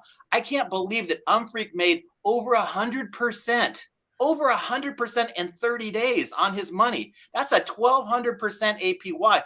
That's just unbelievable. That's just things that don't happen every day. So we need to get some more excitement. We need to get some more energy. We need to get everybody excited and playing and enjoying. And this gene reroll was exceptional. We all want NFTs with utility. We got NFTs now with even more utility. Starbuck and the Mythics should be extremely happy because everybody's going to want a pet. When I started looking at those crafting bonuses, I was like, I went right out to the hatchery and I was like, how do I match up this tailor with a pet that's going to help me here? My goldsmither with a gold. I was just looking at those and I'm buying pets right now like it's going out of style. This is the time to go out there. Get those pet bonuses while you can, because once that utility comes out and we have to feed them and the utility and everything starts going up in value, Oh my gosh, it's going to be exciting. I'm so stoked right now. And by the way, I just passed up 2,000 heroes. So Grady, I think I'm ahead of you now. I'm at 2,021 heroes. So I put my money where my mouth is with this game. I love it. I'm excited. This is going to be a big year, and we're going to just see huge things in the future. So get on board. Bonus points for Christian. I know I don't get to assign points, but I'm buying Jewel right now. No, Kudos, Christian. no kidding. I mean, my regret today is that I didn't have more heroes yesterday. I mean, quite honestly, when if I'm going to be honest here, sixth intern, Mythic Squad's winning big today. That's a fact. I mean, if ever there was a fact today, that's it. You're a Mythic Squad member. How fired up are you on these? We're gonna give you an opportunity to catch up here, friend. I mean, how fired up are you on these Gene rerolls? I mean, what does that mean for you? Where do you see an opportunity for growth, not just for the project, but for you specifically? How does that change up your strategy? Oh, I've just been looking forward to this for so long, because for me, crafting is one of the most fun parts of any game. I was the guy who would troll like the WoW r/WoW economy and look for deals on like which crafting is going to be the best in this expansion, and then like following the crafting meta with like the heroes that I would level to the top and actually get going. And so this is I've been buying up rare pets with the crafting bonus and like going for 3-star ones where I got 2 on the crafting, because I feel like that's the cheapest entry to get a really good crafting bonus, and that's what I really, really want. And I think that's going to do multiples, but not, obviously that's my strategy. I don't recommend anyone else do it because I'm doing it. And with regard to the update, actually, I think the Gene reroll is like, all right, that's whatever compared to the fact that we got this flag data system installed, which is absolutely mind-numbing to think about the fact that like, oh, I don't even know what questions to ask these guys. They're working at such a level that like it's like asking just like a god, what you should get for dinner. It's like such a banal question for such a mighty being. And that's us during the AMA talking to these DFK guys, because I never thought about like the issues with transferring equipment on heroes, and like the fact that you'd be bridging multiple NFTs at once, but you got to have them all bundled together at the other end. And I hope nothing gets lost in translation, and the chest turns into a pants, now your whole set's ruined. Oh my god, it sucks. And so there's all this stuff, and then the fact that they've been working on that for over a year, can you imagine how gratifying that is and how much of a weight that was on the team's mind when they have this thing that has been on the to-do list forever. It's been high priority probably for a really good chunk of that time, and this couldn't get done. It was a challenge, and that overcoming challenges like that is what is really the thing that keeps me so excited about this team, because they're out there doing things that like you hear people talking about news and the other stuff in the rest of the ecosystem, and it's like, oh yeah, the DGods NFTs, not to trash DGods, but it's like they're bridging to ETH, and it's like you're doing a one-time bridge from, cool, it's from Sol. I imagine that's pretty complicated because it's not EVM, whatever. But like these guys have this highway set up of heroes going back and forth depending on the price of fucking Swift Thistle, right? And it works, and that's stunning. And we need to like recognize that is stunning and get out and spread the word of how awesome it is what they're building. Like Sandwich Punch said in my song, go listen to that on YouTube. That's it. 6 interns, hot take out. Oh, I love it. What you both? Okay, he gets 10 more bonus points. 10 more bonus points at least. I'll give it to him. That was epic. I love that outro too. Mic drop. It doesn't quite beat Rap's outro, who he just left and never came back. That's hilarious. So I think I've picked on everyone for this question. I'll ask. Maybe we can wrap up on one last question here. Otherwise, we'll be here 5 more hours, and my wife would kill me. No one needs that. I don't need that. Wow, stream style. There you go. Wait, I actually wanted to get a shout out in really quick, Sergeant. Senjuro intern and Bolon interns stick together. Just little buttering up the host. I don't know what that's good for. Yeah, that's good for 2 more points. We'll give them to you. Wait, are you my intern now? No. There's someone in Discord. Kimmy. Kimmy. It's Kimmy. That's right. And Around Cloud. Yeah, interns stick together. I like Kimmy. I like Around Cloud. I somehow managed to get 2 interns in one move. It was a great day. And yet here I flying solo. I'm doing something wrong. I don't know what I'm doing. Anyhow, right, Yeah, next you picked the question wrong here. person. I totally did. Someone please intern yesterday. All right, DFK is not perfect. I think we all know that there is no such thing as perfect anywhere, right? Find me something perfect, and I'll call you a liar. Like anything, there's room for improvement. I think that's been acknowledged by everyone, both within the team, and I think some of us were maxis, right? So I recently heard Christian Peter talk about how cool it would be to sort of, a next expansion. Hey, Arbitrum, pretty hot stuff. Might be worth a next expansion, whether it's Arbitrum or Polygon or Phantom or just any other chain. I think we've all talked about how, let's wait maybe a year, let's wait some time, right? Let's not do it this summer.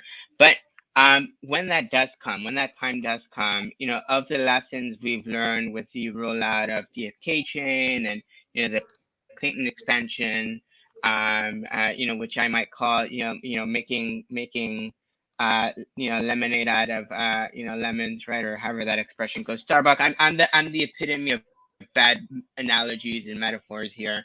We've established that, I think, the last time you were here. Anyhow, what would you want the team to change, improve on, or keep in mind when they commit to a next expansion? I'm sure we may all have an opinion here. Let's start with let's call on Ogre. I mean, for you, if we're expanding to a next chain, what do you want to see maybe done different? You were here, I think, near the beginning, if I'm not mistaken. You One baby. Yeah, there you go. Day one. You saw that rollout. You saw DFK chain rollout. You saw the Clayton rollout. Some of the lessons that have been learned along the way, and we've seen, changes done along the way to sort of improve upon the last time they rolled onto a new chain. What would you want to sort of, maybe the one thing you would call out to say, hey, you know what? I would like to see this change up or this improvement when there is that next expansion. What would that thing be? No new power token. No new You knew power I was token. but That's a hot in take. reality, let's speak to go back to the Clayton thing. The move to DFK chain was intentional. It was planned. It was awesome. The move to Clayton was a move to save your pocketbook, my pocketbook, and everybody's pocketbook after a cataclysmic failure that was no part of the teams. We're not going to go there, talk about who it was, and point fingers, but we all know who I'm talking about. Right? So, Clayton was a move to save the project, save the team. Yeah, it was definitely a bullet's fault. If the motherfucker would keep these 12 passwords off of his phone to the root accounts, maybe we'd have some better luck. Just saying. But yeah, so next chain, I think we obviously need the in-game tokens as long as we have the recipes to consume them, which we will in time. Remember, this is a Kickstarter project, right? We got in before it was built.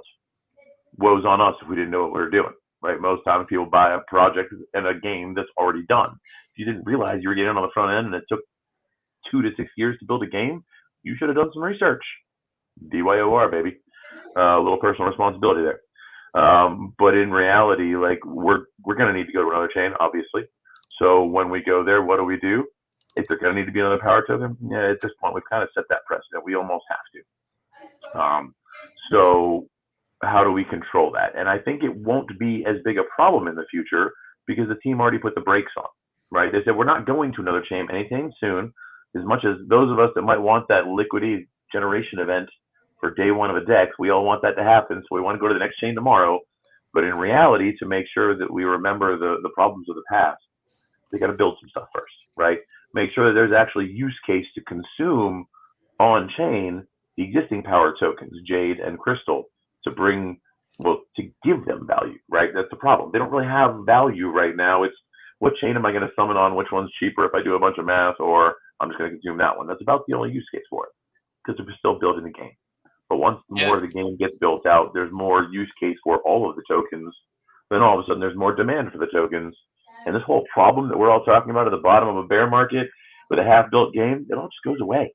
Mm-hmm. If we believe the team can take us there to that spot, hold on, buckle in and dig deep because it's the bottom of the bear. Bye, baby. I love it. Hot take. No new power token. One announcement and then a comment. One, I was smart enough to exit out of the drawing tab on my end. So if you previously texted or chatted in #DCX, please do it again. My intern's fired. That's why I need an intern. I keep saying it. To Christian Peter, we've talked about how for you and many others, not just you, I mean, the idea of a DEX and sort of the liquidity pools, how important that was for you and many others to come in for the first time. I know Ogre called the fact that, no new power token. For you, I mean, what would be the room for improvement on a new chain release? I mean, what would you like to see that's maybe not been called out yet? Or if you want to jump on Ogre's bandwagon and say, hey, you want no more power tokens, what room for improvement do you see?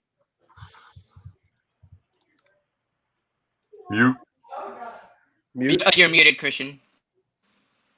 You're muted. Mute. You're muted. Muted. Christian, you're He's muted. not watching the show. Everybody doing it. You're muted. You're mute. Okay, Sorry. start There we go. over. There we go. 5 points for Gryffindor. My bad.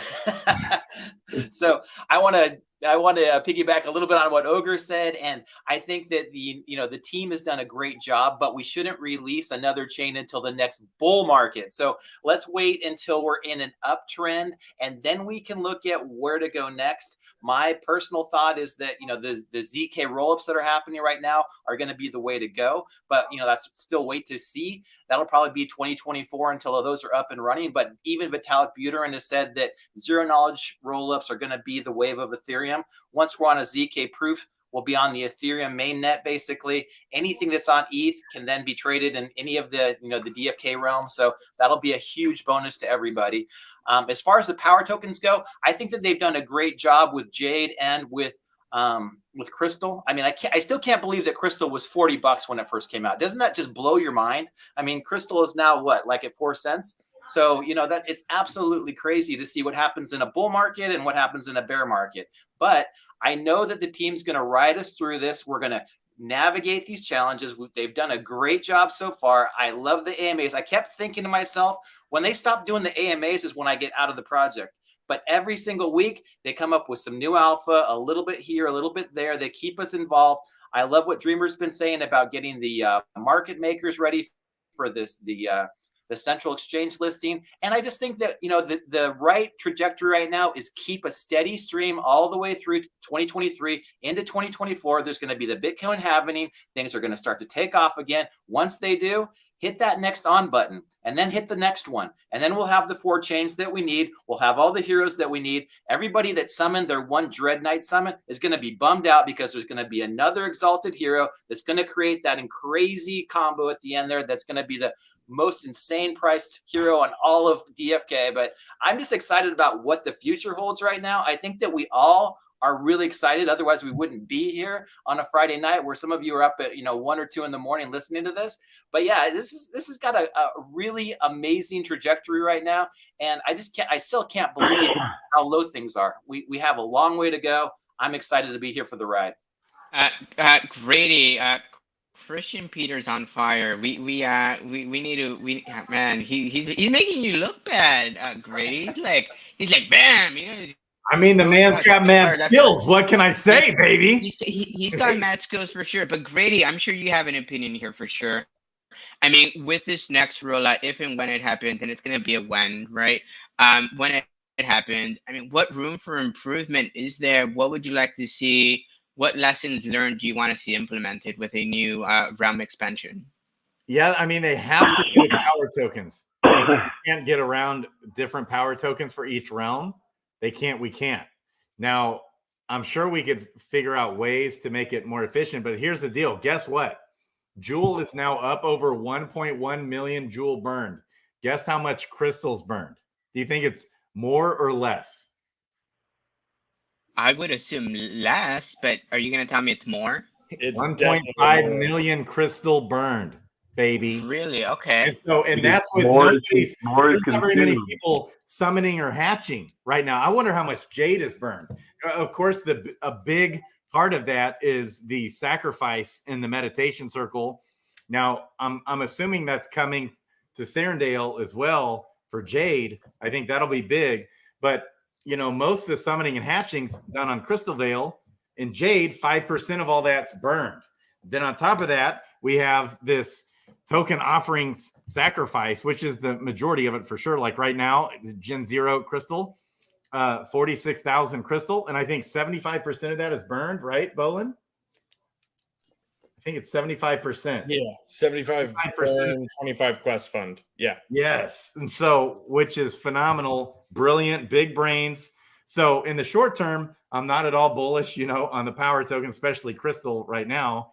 But in the long term, so as the floor rises back up, I think over time, over the next year or two on these power tokens, then we're going to have a new realm. And when that launches, and there's tons of tokens being flooded, okay, for even the Gen 0, you know, giveaways, we're still probably going to see those tokens at a similar price because they're going to be flooding onto the market compared to these tokens being burned in such a lower supply. So just think of this. As this continues, these Gen 0 hero crystals, these sacrifices, and just 5% of all those tokens are now burned instead of 1%. That was a great start. Maybe they could launch a way to make it a little more sustainable somehow on the power token side of things. I'm not sure. I would have to think about it. Bolon, I hope you're taking notes. Crypto Kong. I'm sure it's stuff you haven't heard before, right? I was literally actually typing as you said that. Really? Okay, well, there you go. Crypto Kong, you're fairly new to DFK. When did you get in? Or at least I'm thinking you're new to DFK. When did you get in? So right before Crystal Veil. Oh, right before Christopher. So you just started streaming recently. I mean, so and maybe take this perspective with me. I came in when you know my first hero was maybe $400 or $500, which is crazy to think about today. But I would argue that unlike what Orger's saying, where maybe no new power tokens, we want those power tokens to serve that purpose of, you know, making it so that it's inflationary. And I would argue that Jade and Crystal at 5 cents is where we need to be. So that way people can come in and buy up those heroes and buy up those pets and, you know, play the game. You know, and maybe they stay at those prices, but the value of those heroes go up. The value of those pets are valued differently. But again, it's not a barrier to entry for someone. With that perspective, I mean, what would you like to see changed up, improved on, sort of maybe looked at differently when it comes to a new rollout to a different realm? I think you hit the nail on the head as far as, you know, keeping that power token relatively low so new players can get in and not make the $300, $400 commitment that you and I made, you know, which was, you know, not everybody has that kind of money just laying around to invest. And there's projects I've been looking at right now, you know, out there on OpenSea to get an entry level player in the game. You just got to drop $300. It's crazy. You can summon a hero here for $100. I mean, for $1. So, but as far as what would I change, you know, man, I can't speak anything that these guys haven't already said. Maybe that, you know, the APRs as far as people aping in, you know, I know that's a big mechanic that everyone uses, but I know that also creates a lot of wild swings. So, you know, without having any more knowledge, that's maybe something that you could look at. But we just have so many things, you know, to look forward to right now. I don't like the question of another realm. I mean, we got tournaments, we got PvP, we got PvE, you know, we got, you know, just all kinds of different things lined up. And that's just in the short term, you know. So I like the idea of just, you know, polishing, balancing what we have now. And, you know, when we get back to that bull run, like you guys were talking about, that's the ideal time to expand. I love it. No, absolutely. Sticks. Well, Ogre, you wanted to add to that, it sounds like? Yeah, I just wanted to jump back in real quick because I made the comment of no new power token, and I seem to have kind of pushed people down a rabbit hole here. So I wanted to qualify that, right? I think the team's done a great job doing what they can with the utility that exists today on the power tokens. And they're building more utility. They're doing a great job with it. The reason I say no more power tokens is that when you live in a cross-chain environment, the more tokens you have crossing over, the more arbitrage you have. Arbitrage equals value taken out of our ecosystem by other people, by bots, right? So like if let's say I sell or I buy 20 Joule on DFK chain, right? That creates a price difference between DFK chain and Clayton. So how does that get fixed? Well, that gets fixed by a bot doing the opposite of what I did on DFK chain on Clayton, right? So like, let's say I bought $20 worth of Joule on DFK chain. On the other chain, they'll buy it to bring the price up and then sell it over here to meet it halfway. And they'll pull that money out of the ecosystem and put it in the pocket of the person running the bot. So the more tokens you have cross-chain, the more opportunity you have for that, at least with the current tech. 5 years from now, 10 years from now, there's going to be load balancers. So when you sell it, it goes into 1 inch and filters it across. So there's no real arbitrage or something like that. But with the way we have it today, the more chains we're on and the more tokens we have crossing chain, the more opportunity there is for those technical people out there in the cloud who have nothing to do with the game to come take our money and depress the value of our token. That's the only reason why I don't want more power tokens today. On Joule, yeah, but don't we actually avoid some of that by having Crystal and Jade individualized? There's no arbitrage on Crystal or Jade because they don't exist cross-chain. Clayton and Joule do. Clayton and Joule, yes, absolutely. Right. But that's where, if we launch another realm, if we give it its own power token, if we don't give it its own power token, then it's going to have to run off of either Crystal or Jade, which means it's adding arbitrage opportunities into Crystal or Jade that would actually be avoided if there were a new power token. You make a very valid point, sir. You do make a valid point. I want to wrap up with you, Bolon, on that one. So let me hit up with you. Starbuck, we are definitely gonna get to Mythic you, and we're gonna talk about that.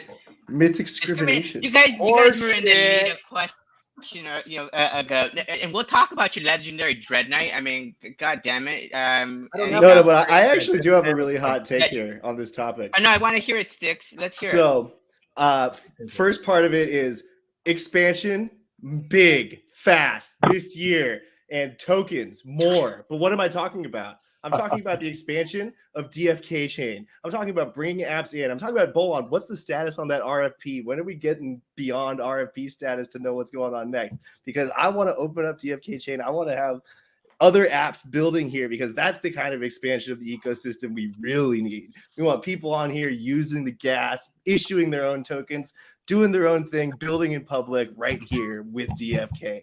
And so that's the expansion, and then more tokens from all those different people coming in. And you know what? When it does come day, I do agree with pretty much everyone else about the later expansion down the line for more heroes and the new. I think new power token. I actually find the power token system quite elegant, and I would never consider Clayton a Joule or DFK token. So that's just one little response to Ogre there. It's totally, even if it were. It's a decentralized-ish token, right? And but it's not like DFK has any control over what happens with that. And so Clayton is for me, it's out of the thought process of a DFK token. It's all just Joule, Jade, Crystal, and hopefully one day, depending on what tech is right, maybe it'll be a ZK tech, which I agree with Christian. It sounds crazy. It sounds like that's what's really needed to allow the computation to scale to the point where mass adoption can be cheap and fast. The unholy duo there. But maybe it's something with a more trusted setup like Arbitrum Nova, where they have their kind of centralized, a group of big entities, which some people would say is centralized, but I actually think it's one of the most amazingly decentralized things you have. You have these 7 or 8 different giant companies all validating a chain where normally they wouldn't share any of their data at all, period.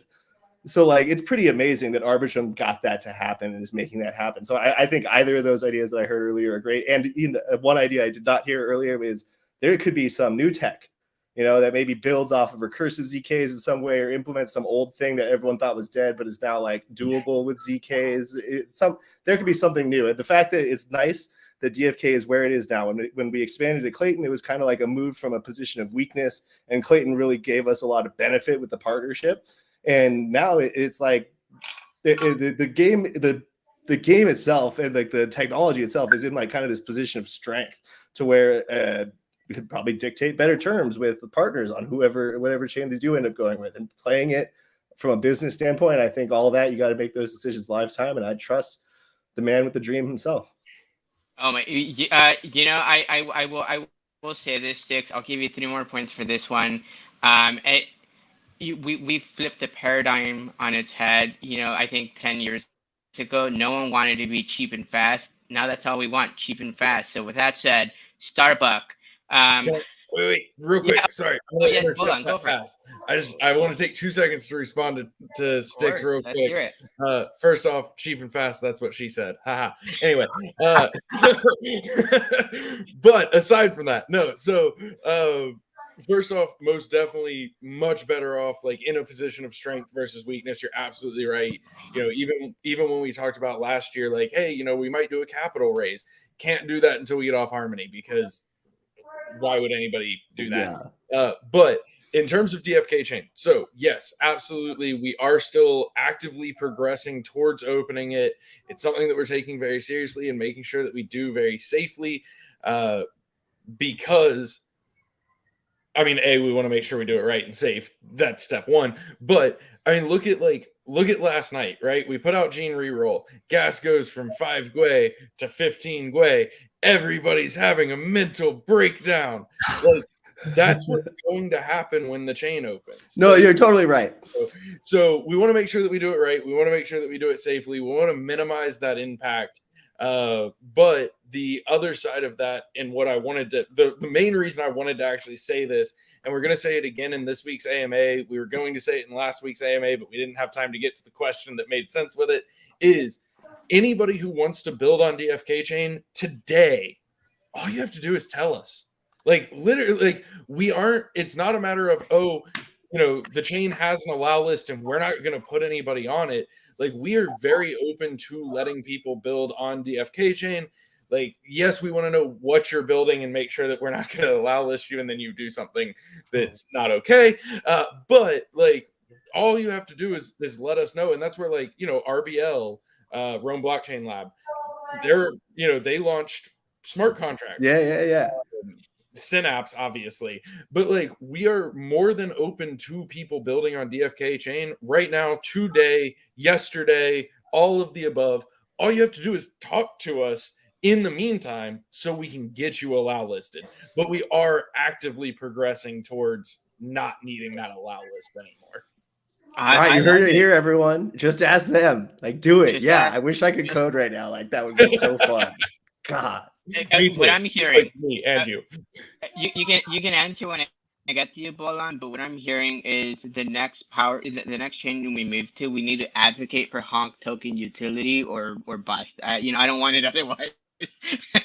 Starbucks, here's an opportunity for you to take it away from Sticks. He had some really hot takes. He really did. Yeah. But the question was, what do you want that to be remember, when they're thinking about that next chain? And so there's additional commitments outside of that chain. And I know that it's a slim team right now. You guys aren't bursting at the seams with capacity right now. And there's commitments or expectations from the community of things that we haven't seen yet. A lot of people sent a bunch of heroes for a lot of money for Perilous Journey many, many moons ago. And we haven't seen a lick of shit in terms of benefits from that. I haven't seen a land tournament. I don't know if the land tournaments, I could guarantee you right now, Hubert's probably not working on a land tournament right now. Yeah, actually, he probably is. Oh my God, Alpha! Oh, you guys heard that? Land tournament. How many points is that Alpha drop? I'm just joking. If Grady got 10, I got. But there's original bonus Grady points. Fall out. Someone go check on Grady. Mike drop and Grady fell out of his chair. Win. I'm here. So I mean, there's other commitments. Like there's and they're not the most important thing in the world, but they're still out there. How many people have thousands of pages right now and just wanted to know what page 10 is, just for the sake of knowing how the story ends? You know, I've brought it before. I've brought it up before. So my biggest thing to remember is the original commitments of the people that have been here for so long. I mean, that was supposed to be a short-term thing. When you tell me something short-term and it's been 10 months, that's not a season to me. You know, like a season is like 3 months, 4 months. Granted, a lot of stuff happened between now and then, and you're spending your assets in a way that it's probably going to be better in the long term. You're making, conscientious decisions, and with Dreamer at the helm, and with Fox, obviously, they're garnering the risk that's there, and they're trying to identify what's going to bring the most positive return for the long-term outcome. Obviously, if we did switch to another chain right now, it would be chaos, and there'd be repercussions. But if you at least met the commitments to the community that's been here for a while, that's been, wondering what's page 10, smallest thing in the world. I don't even care if it pops out, but I just want to know there's progress being made on it. And honor those initial commitments for the people that have stuck around through that FUD, who have only seen this slide down and down and down, that really is looking for, that really believes in the project. Like I said before, you guys have the best team. You've got a great product. You have low entry to get in. You've got sustainable economics. You've got cutting edge technology that we've never seen in other games. Like, everybody's excited. But we know what we've been committed to. We know what we've been told is on the horizon. We just want to see a glimpse of it. And the stats and the gene reroll is out right now. Who thinks that was done and it was is executed better than I thought? Being able to batch it and do it one time and just pop through it. It was a good experience. That was exciting, and people are getting into it. We even made channels committed just to the crafting. It's really changed the way and the aspects that we've looked at it. So everything that we're seeing is great. The only thing that I'd ask is that as we continue to move forward and explore what is possible, we don't forget about those small things that are working in the back, and we don't want to divert assets of any progress that you're making right now. But at the same time, that's what it's going to do. They're important to the people that care about. All right, sorry, I can't let you keep going like this, so dude. Basically, Basically, hold on. What he's trying to say, Bolin, is no new promises. Don't tell us shit. We're going to hold you accountable. No, but even so, Starbucks, dude, that was the whole point. I'm fucking with you, Starbucks. You make a valid point. Like, a lot has happened. A lot has been dropped. There's a valid grapes there. Sorry, go ahead, Six Intern. But the drop they released yesterday with the flag thing, that addresses the point you're exactly bringing up here. That was them saying, hey, we're finally able to do Perilous Journey LAN tournaments, because guess where Perilous Journey happened? It happened on Harmony. So if they want that data and either of the places where DFK is currently played, that was something that they had to get done, and that was what they wrote out in the release. And so that was them coming through for you on the thing that you've been begging for. I'm shocked you didn't beat. Well, that's what I'm saying. Like, I like that. I'm for that. I just don't want to see something else happen before we see progress on the LAN tournament. No, I took we do know that was the issue, and we do know that was the fix. But if LAN tournaments aren't on the horizon and that I just want to see some progress. I'll let you respond to that. I'm kind of disappointed. It took us 2 whole hours to generate to this point. I expected it after like the first 25 minutes, like crazy debates going on, like talking over each other. Well, before before we jump off topic, I mean, we're talking about gene rerolls, and one of the biggest gene reroll issues that we had were the tainted genes. The tainted genes, we're never going to see those badges again. They are a one-time thing. We know that they've made the fix on 1 through 19. You can't even summon with them. What value do you think that those tainted genes are going to have maintaining that little badge versus re-rolling for a basic hero in the future that gets 2 bonus points? I will say this before I move to Bolan, because Bolan will get a response opportunity here in a sec. Starbuck, couple of things. One, I want to hear none of this Mythic Squad's getting rug because you just ran away with it. 2, I think this is a perfect illustration of constructive criticism and feedback from a virtual GFK maxi, I think the criticism we get as DeFi Kingdom maxis is that we're in love with the project, and we see, we don't see, the cons or the room for improvement, because we see it, but we all see it. It's obvious to us sometimes. Why call it out, right? Let's talk about all the great stuff, all the awesome stuff. So I love the approach you just took. So congrats. Do you recall who you were repping? Because I don't know. Wowee, baby. Wowee! I'll get you a Oh, that's not prize. allowed. You got to pick a new winner. Oh, it goes to second place. It goes to second place. Wow. iOS code baby. iOS code baby. What? No. Now, he gets 4 bonus points because he says iOS code baby there. Yeah, you see it. Like, who else is actually repping their player? Like, I don't know. Yeah. Well, so we'll give you 4 more, but we'll give Starbuck 5 more. Point is, Starbuck, congrats. See, That was Starbuck, fire, it's dude. working. What I said in chat, it's working. It's all ploy. Hey, Born to Hold Die. on, Let's be real. We should have won. We got robbed. Just saying. No, so the fact is, someone rule number 1, you're gonna get rugged. Rule number 2, it's gonna be you. So Wowie, I'll get you a pack of eggs. I've got guarantees from Bolon. I'm getting 700. We established it at the beginning of the stream, so I'll send you a full set. I'll send you a full set. Bolon. Don't regular eggs cost more right now than blue and gray eggs? I hope you get 700 spider fruit and think that it's an egg every time it pops up. Starbuck, you just won. You want negative points. Anyhow, hold on. I'll give you an opportunity to respond, because a lot was said. I know you were taking notes. I mean, room for improvement. I know I can only imagine you guys constantly talk about that, if not actively, passively. I mean, talk to me about that.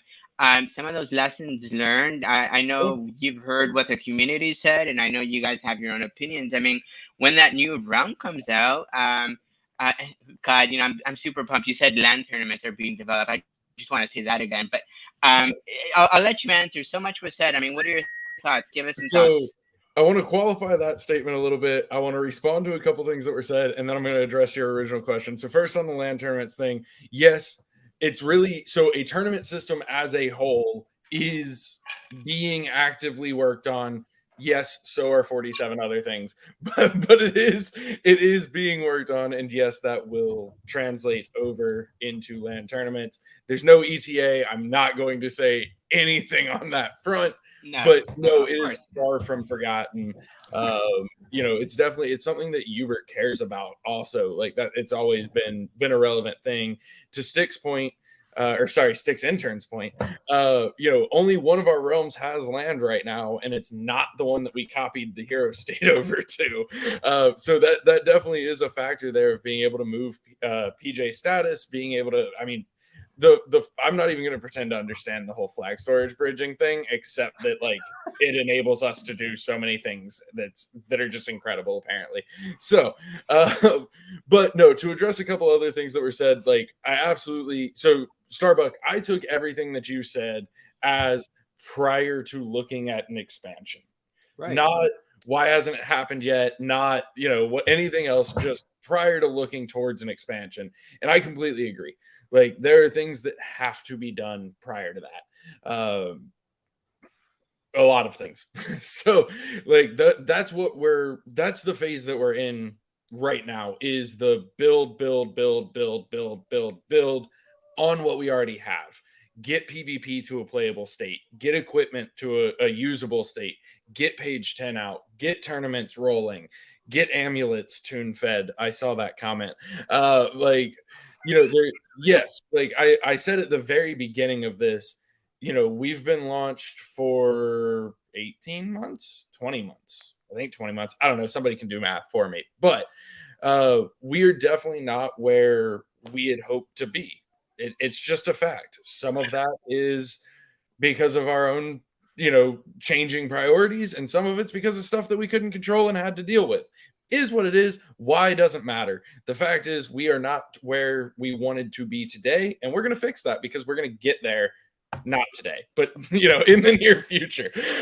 So that's 100% the attitude right now, and that's why we've said things like expansions are a way out. Like that's not even something that we're looking at right now, because it's just not, like, it doesn't make sense. There's nothing that we can expand to another chain and offer new. Like we need to get to the point that we wanted to be at before we look at another chain. That said, I've said this before as well. Thank God we had DFK chain. Things would have been so much worse if we did not. So very happy about that. Going to Clayton to use SgtFilthyMcNasty's phrase, that was making lemonade out of manure. But it's been great. Like they've been great to work with. They've been great to partner with. They've done a lot for us. So it turned into a positive, but that was a lot of time and a lot of work that we never anticipated needing to do. So 100% agree, Starbuck. Like we need to deliver on the things that we have already promised to deliver on prior to looking for new stuff to take on. That's a big part of why PvP is so in focus right now, but also even smaller stuff like level 10 profession quests, green egg hatching, pet utility, like all of that is coming together. Yes, page 10 is in that list as well. No, it is not at the top of that list yet, but it is on that list and we are progressing down that list. It's definitely gone on not short term, which I do think that there will be some changes to accommodate that as well. I don't have more information than that, so I couldn't share it even if I wanted to. But on to the original question of lessons learned for the next expansion. There are many of them, but I'm going to flip this question and I'm going to talk about the lessons learned of when that expansion comes in the future, when that day comes, things that I would like to see from our community during that expansion.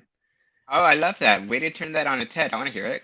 Two-way street, Of course. So, if we look at Crystal Vale, which is really, Crystal Vale is our only true expansion.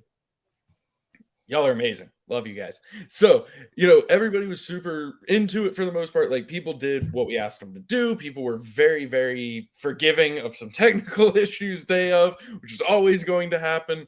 Like, that launch went really well. It was really positive. It was awesome. So, things that I think that has now set up for the next expansion. One is just, like, hype and excitement. Like so much of we talk about marketing and a lot of times we get asked when marketing. It's a fair question. So an equal part of that though is having that excitement. Like if we go out and market, right, and we drive people to DefiKingdoms.com from this new chain, so we're headed to, I don't know, chain ALM, whatever. No, I think that stands for something. We're headed Alpha Trump. You're now because oh my god. So we're headed to a new chain. We're out here marketing. We're driving people to check us out.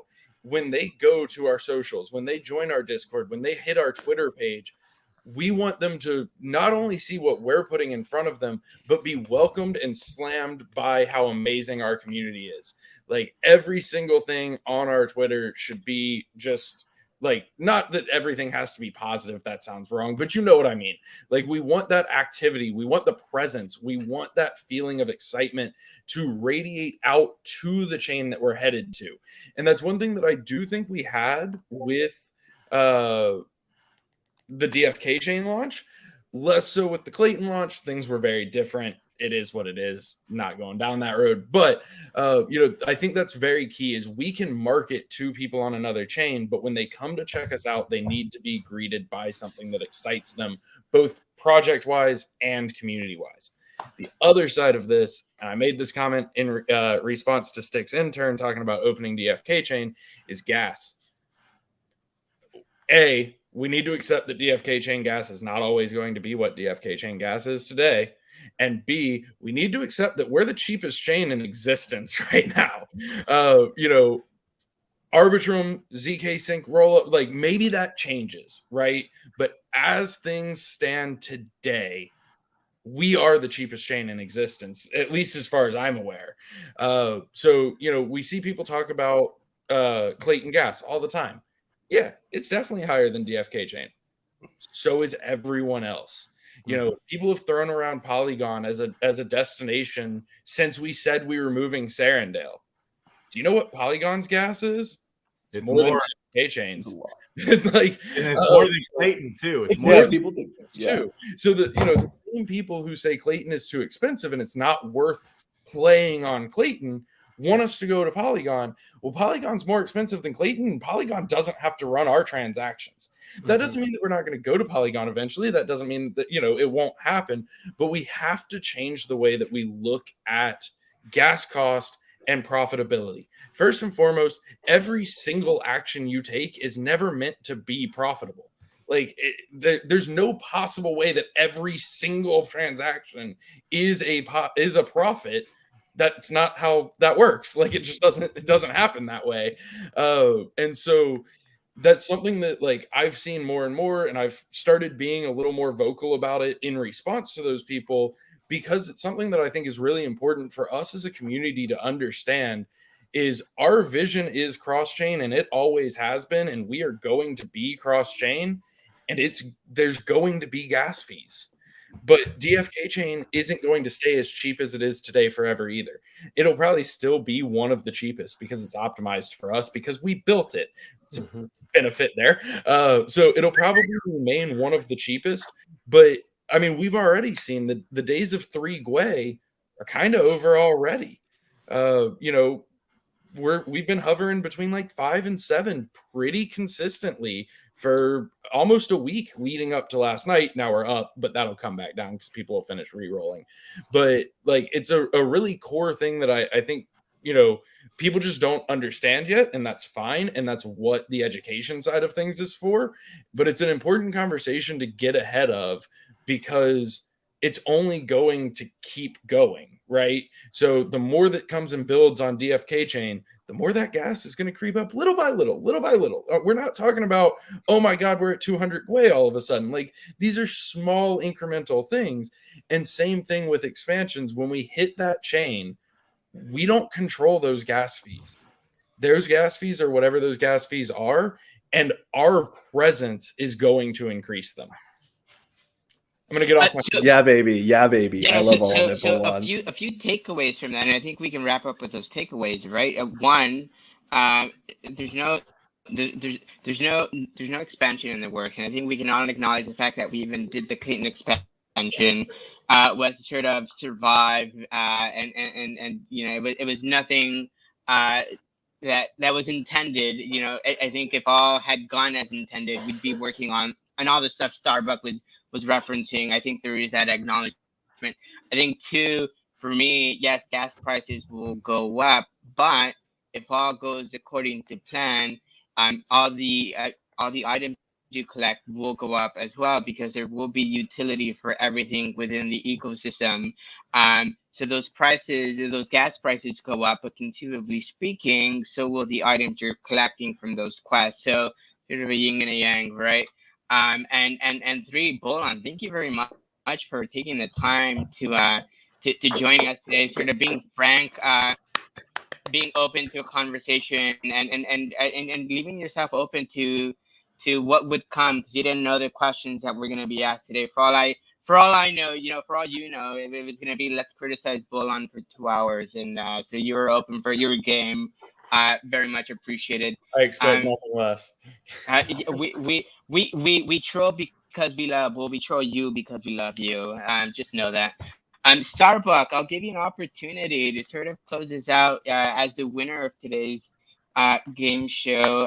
Any words of wisdom? Anything you want to relate to the group? And so fitting the fact that you're center stage, quite literally here on screen. Well, I think that we all know we're excited for pets. We're excited for crafting. We expected it to be here a long time ago, but it's going to get here when it gets here, and it's going to work when it does. We've got, a lot to look forward to. I'm excited for this summer. We're hoping that, that this project really is that next crypto gem that we think it is. And I'm super bullish on pets. I'm super bullish on pets utility. The green pet eggs are going to be slapping. We've seen some previews of what they can be. And pretty soon, this is you guys are going to see. If you don't have pets now, you're going to want them in the future. They're obtainable right now for pennies on the dollar, quite literally. And if you're sleeping on pets and you think they're going to get cheaper later, I'm telling you, you're getting the wrong advice. NFA, of course, but it's FA. And I love seeing Bull on Squirm every time we say next crypto gem. So let's end with that. Have you not heard of the show? It's amazing. And I'm going live tomorrow with Jet. Nope, never heard of it. Baby. You're probably getting ready to go live in 5 minutes, if I know you. Kids, I actually got to run. There you go.